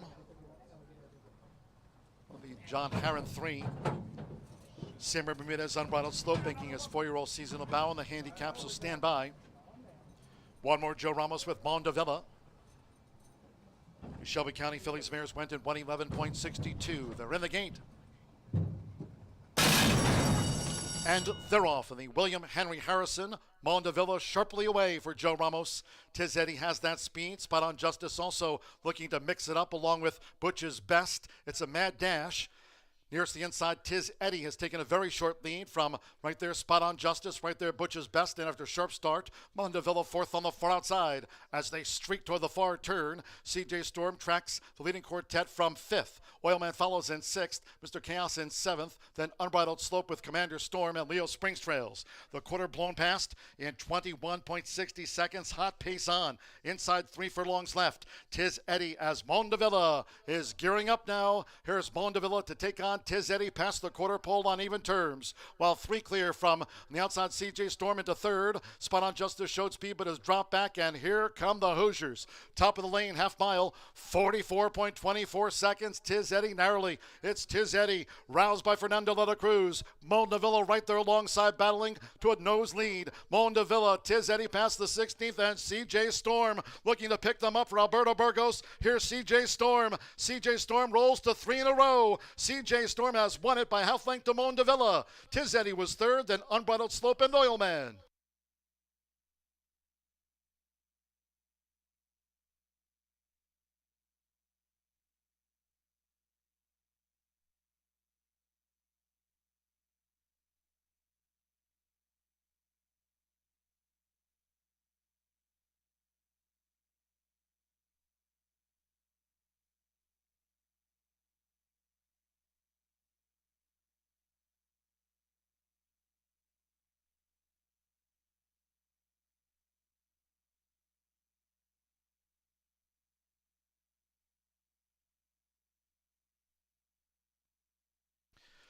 .111 flat after the William Henry Harrison handicap.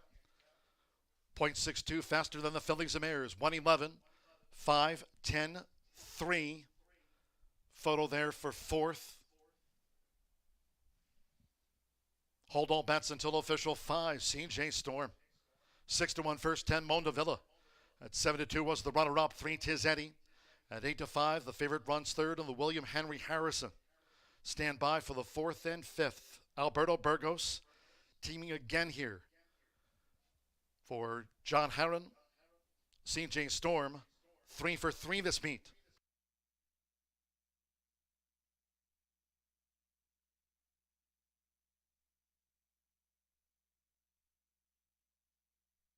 The judges have posted number 9, Unbridled Slope, making his first run of 2025, getting into the Superfecta. 8 Oilman 5th for the Pentafecta. 5-10, 3-9-8.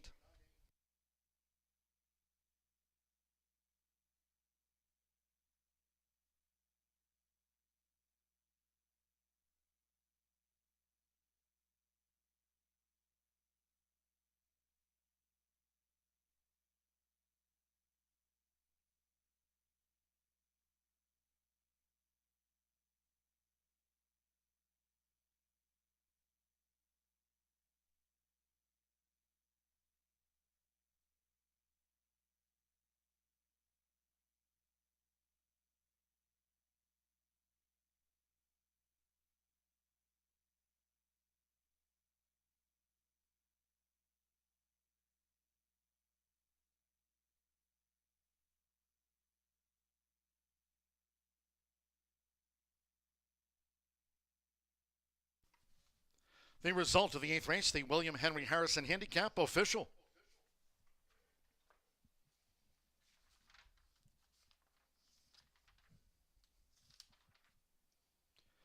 Terrific day for Junkie Alberto Burgos teaming with John Herron. A couple of winners on the card, including Innisfree Lass. She's 3 for 3 this meet.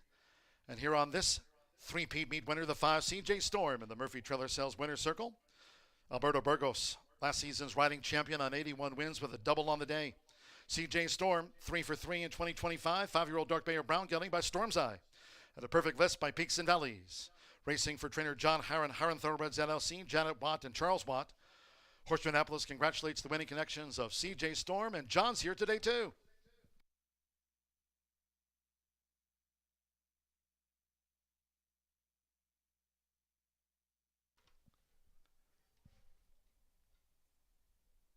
The 510 exacta, $95.40, 50-cent trifecta. 510-3, $76.95, 2-5 double after the handicaps, $207 even. Nice payout in the 50-cent late pick 5, 5 of 5, $7,793.60. The pentafecta pays out on $810 even. Oil Man ran 5th. The $1 late pick 4 presented by iToba, $1,838.40. 10-cent superfecta, 51039, $194.21. 50-cent pick 3 paid $75.35 in 111 flat. Winner's presentation, Murphy Trailer Sales Winner's Circle we go. Once again, Vice President and General Manager Racing Eric Kallstrom, Director of Racing and Racing Secretary Chris Polson, and Assistant Racing Secretary here at Horseshoe Indianapolis, Chris Kamak, making the winner's presentation to the connections of CJ Storm, 3-peats at the meet.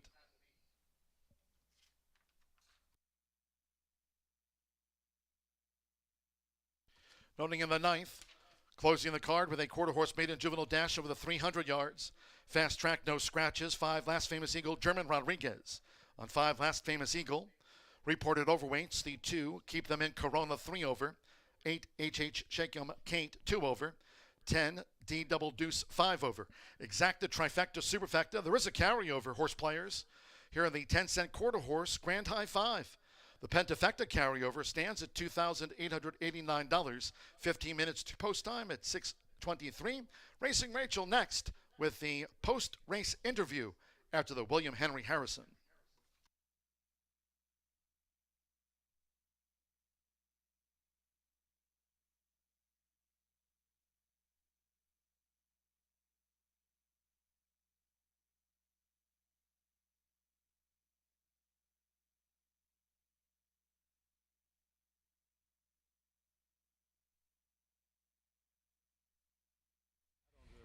William Henry Harrison goes to CJ Storm. I told my friends over here when we were betting, I said, I'm telling you, my honorable mentions that I said were going to be mixed into exotics are going to be the ones to bet. And sure enough, that's exactly what happened. CJ Storm. Burgess, just one of my new favorites. Such a great rider, so talented, always positive attitude and a smile. And what a great ride, man. Congratulations. No, thank you. He's just a great horse. You know, he's been proven every time he's doing better and better. John Harang and Socorro, they've been doing a really great job, and the team also. And you know, I hope he stays sound and keep going. Yeah, you keep on trying. It's early in the meet, baby. Yeah, it's early. All right, congratulations. Thank you. All right, John wants me to talk to his owners here. Tell us how happy you are with CJ Storm. We're very happy. You are. What kind of horse is he? I mean, he's a 5-year-old now, and he doesn't look like he's slowing down at all. Well, we're hoping that it can continue. We hope we keep going like this. And I just have to, because she was just tickled to death when she said she was going to be able to talk. How do you feel, Janet? I felt wonderful. I just could not believe it happened. There's so many things that can go wrong, but somehow everything went very well today. And that's all we can hope for. That is right. Well, congratulations to you guys.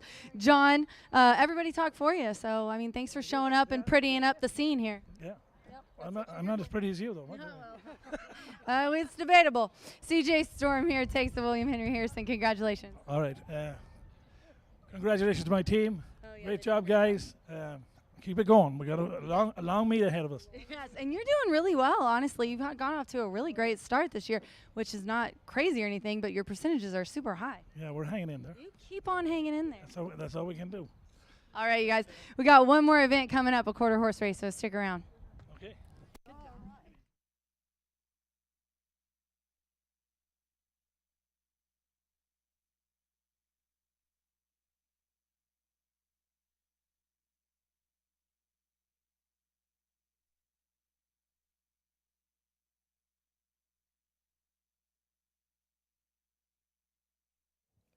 Results are in for today's Racing Rachel's Warriors contest. Congratulations to Dan West, who came in first place, Steve Wallace in second place, and Gary Jarvis in third place.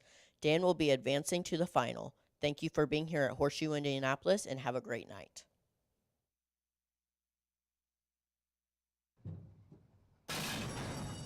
And they're off in the William Henry Harrison. Mondavilla sharply away for Joe Ramos. Tiz Eddie has that speed. Spot on Justice also looking to mix it up along with Butch's Best. It's a mad dash. Nearest the inside, Tiz Eddie has taken a very short lead from right there, Spot on Justice, right there, Butch's Best, and after sharp start, Mondavilla fourth on the far outside as they streak toward the far turn. CJ Storm tracks the leading quartet from fifth. Oilman follows in sixth, Mr. Chaos in seventh, then Unbridled Slope with Commander Storm and Leo Springs trails. The quarter blown past in 21.60 seconds, hot pace on. Inside 3 furlongs left. Tiz Eddie as Mondavilla is gearing up now. Here's Mondavilla to take on Tiz Eddie past the quarter pole on even terms, while 3 clear from the outside. CJ Storm into third. Spot on Justice showed speed but has dropped back, and here come the Hoosiers. Top of the lane, half mile, 44.24 seconds. Tiz Eddie narrowly. It's Tiz Eddie, roused by Fernando de la Cruz. Mondavilla right there alongside, battling to a nose lead. Mondavilla, Tiz Eddie past the 16th, and CJ Storm looking to pick them up for Alberto Burgos. Here's CJ Storm. CJ Storm rolls to 3 in a row. CJ Storm has won it by half length to Mondavilla. Tiz Eddie was third, then Unbridled Slope and Oilman.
We have one more race to go.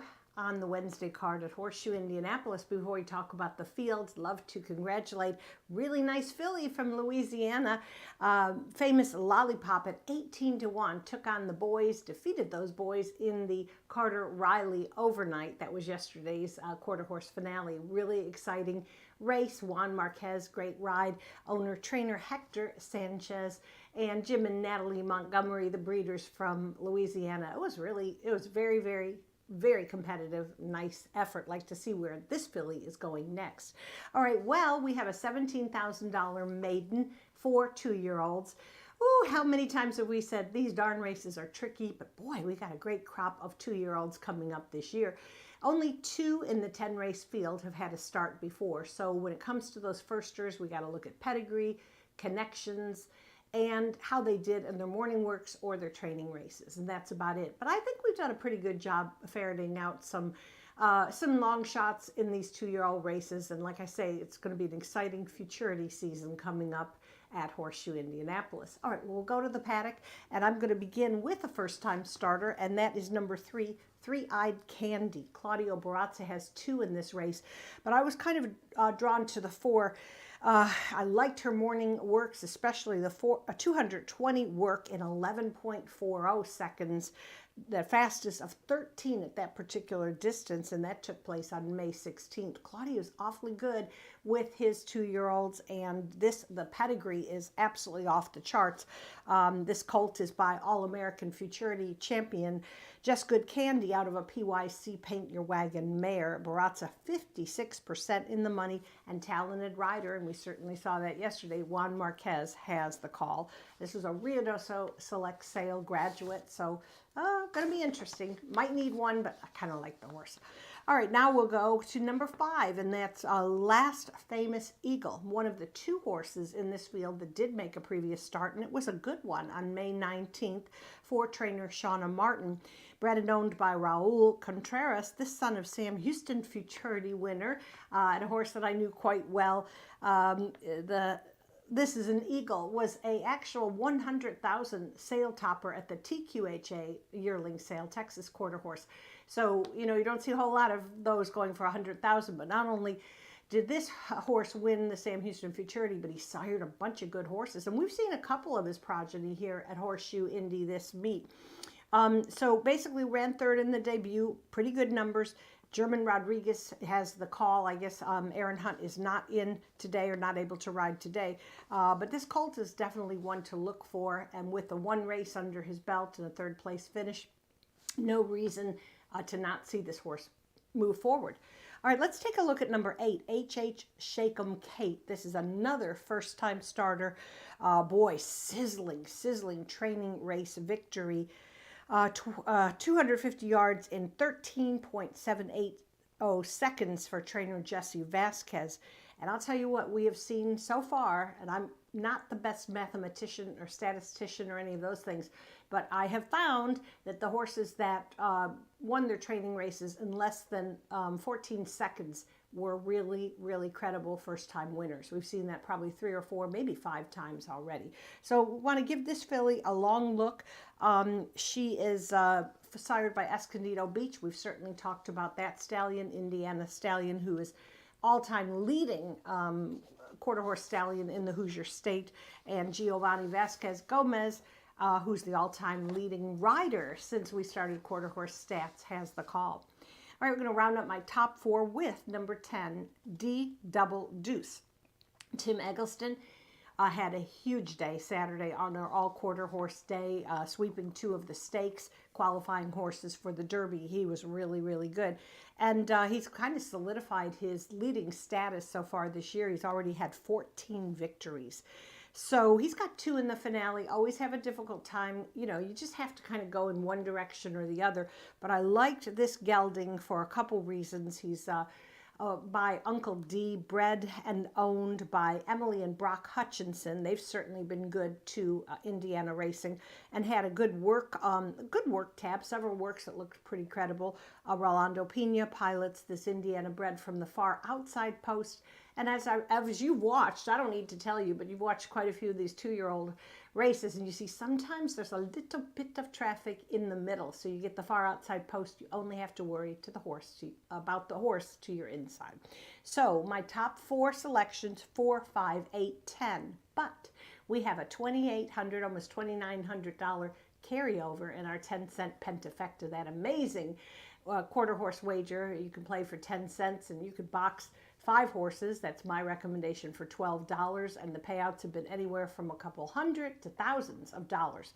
So I got to include one other horse, and it's always a long shot, and today's long shot is number 9, Sizzling Ivory, 20-1 on the morning line, firster by Ivory James, second trainee from the very successful barn of Claudio Barazza. And interestingly enough, last year the leading rider and excellent rider this season as well, Edgar Diaz, is on this horse, where the other Barazza horse will be ridden by Juan Marquez. And I'm not sure sometimes if it's the rider that chooses or whatever, but both of them are quality riders, and Barazza's 56% in the money. So that's my top 5.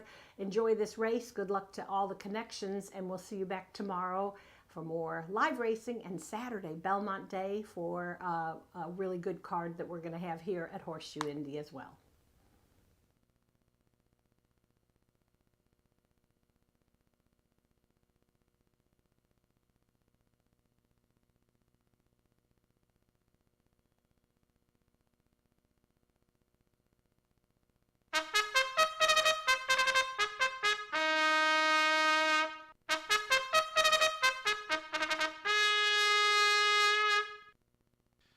Stepping onto the track for the 9th and final today, quarter horse maiden juvenile dash over the 300 yards.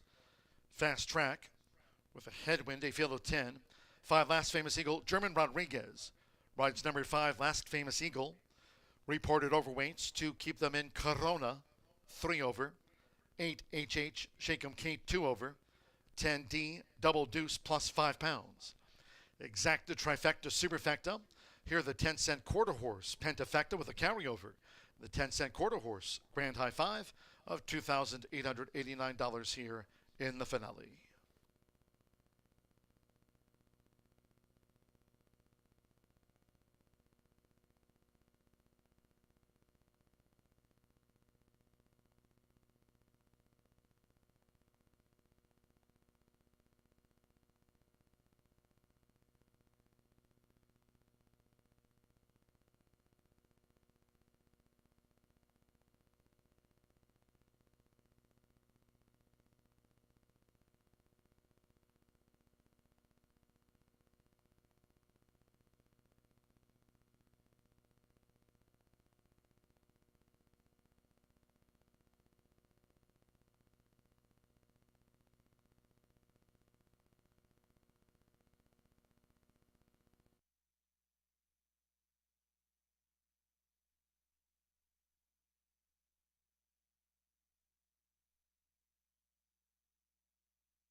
The horses are approaching the starting gate.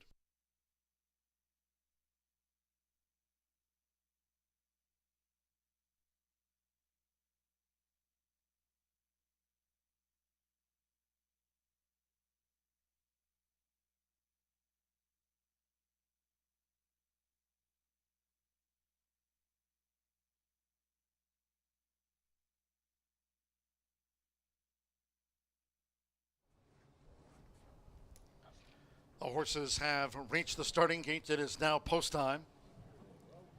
Super Shiny has joined Three-Eyed Candy using a flipping halter. D Double Deuce to that outside gate. Jess R. Patriot has the rail draw. WRS Pure Ivory going in. The first time starters, WRS Pure Ivory. Keep them in Corona. Went in okay. Keep the bar playing, drew 3.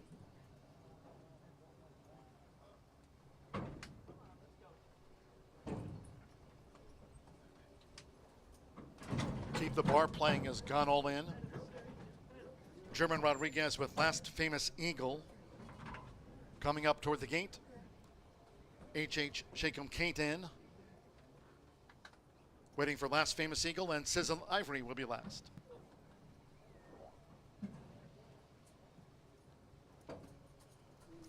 Last Famous Eagle, 5-2, the final favorite. And one more. Edgar Diaz with Sizzle and Ivory. Thursday post time, 2:10 p.m. Eastern. Here comes the last. 300 yards fast. Headwind all in. Long. And the Wednesday finale. Breaking inward was Three-Eyed Candy, causing congestion past the 220. Here comes Super Shiny with a charge. H.H. Shakem Kate and Sizzlin' Ivory past the 110. H.H. Shakem Kate coming away. H.H. Shakem Kate takes the maiden juvenile from Three-Eyed Candy, who broke inward. And then Last Famous Eagle and Super Shiny.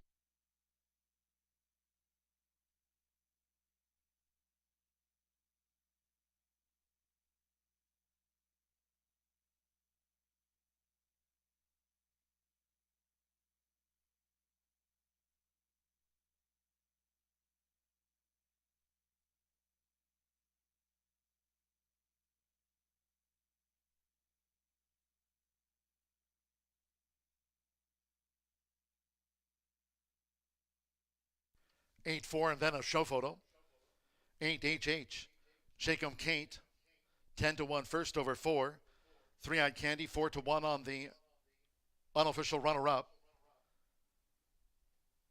Third photo, a nose for third. And a bunch finish for fifth for the quarter horse Pentafecta. Hold all bets until official.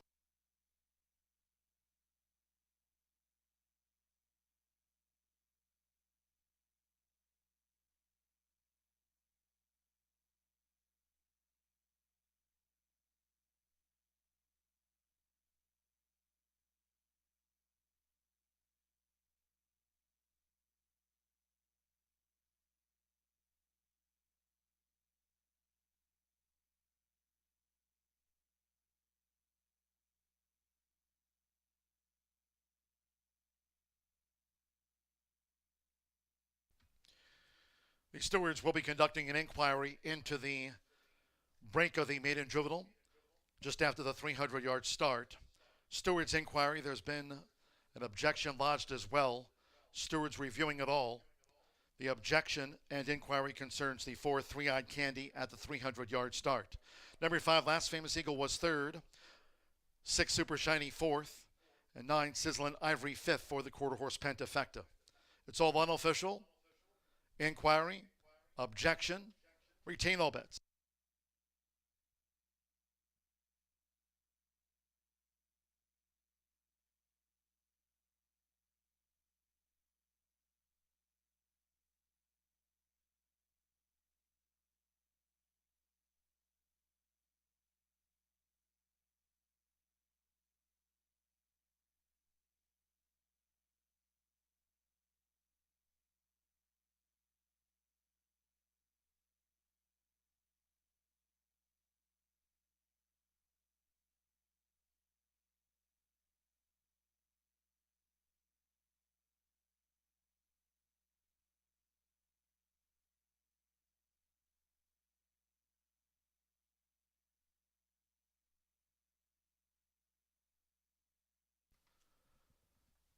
15.561 seconds. Fast track headwind after the quarter horse maiden juvenile dash, 15.561. Again, there was an inquiry into just soon after the 300-yard start and that jockey's objection against 4. Three-Eyed Candy, the focal point for the stewards. Stepping into the Murphy Trailer Sales winner's circle, the 8, H.H. Shake 'em Kate. Kept that clear path and on to victory under Giovanni Vasquez Gomez. H.H. Shake 'em Kate is a 2-year-old sorrel filly by Escondido Beach. Out of Shake 'em Jake by Royal Shake 'em. Jesse Vasquez trains for Brisa Ala Ventura Hernandez. Horseshoe Indianapolis congratulates the winning connections.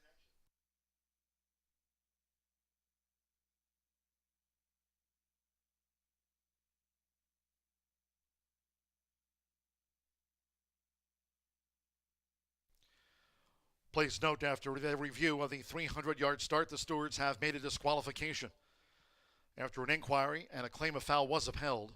Number 4, Three-Eyed Candy, will be disqualified from second and placed last for breaking inward and hampering rivals just after the 300-yard start. You need to keep a straight path. 4, Three-Eyed Candy did not. 4, Three-Eyed Candy, breaking from post 4, breaks inward. Hampers keep the bar playing. Hampers keep them in Corona. Hampers Jess R. Patriot. The 4, Three-Eyed Candy disqualified from second and placed last for that interference. Soon after the 300-yard start, Three-Eyed Candy, number 4, placed last. Number 5, Last Famous Eagle, has been placed second via DQ. 6, Super Shiny, placed third via DQ. 9, Sizzle and Ivory, placed fourth via DQ. 7, WRS Pure Ivory has been placed fifth after the disqualification of 4, Three-Eyed Candy, from second and placed all the way to the back of the pack.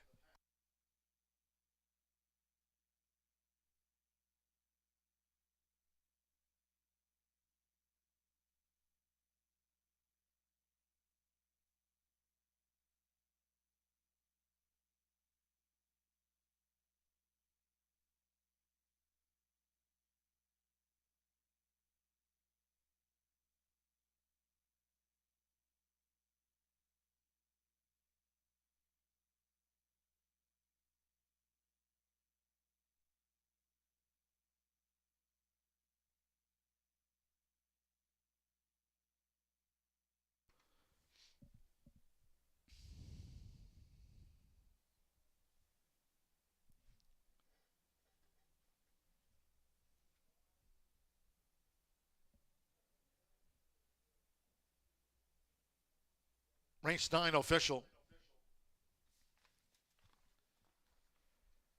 85697 will be the new quarter horse pentafecta. 8-5 exacta 79.20. 50 cent trifecta paid 115.20. 10 cent pentafecta 85697. $2,278.94. Final pick 3 paid $314.20. 5-8 late double and even $132. And with Sizzle and Ivory placed fourth, the 10 cent superfecta 8569 paid $263.99. 15.561 fast headwind. Again, number 4, Three-Eyed Candy, was disqualified by the stewards from second and placed last for breaking inward and hampering rivals just after the 300-yard start. 15.561 seconds. That concludes our live racing program for today. We thank all that joined us here at the races. Cheers to all who tuned in. Next live race card is tomorrow, Thursday post time from 2:10 p.m. Eastern. Until then, for all of us here at Horseshoe Indianapolis, it's been my pleasure today from the broadcast booth. Track announcer John G. Dooley saying good night.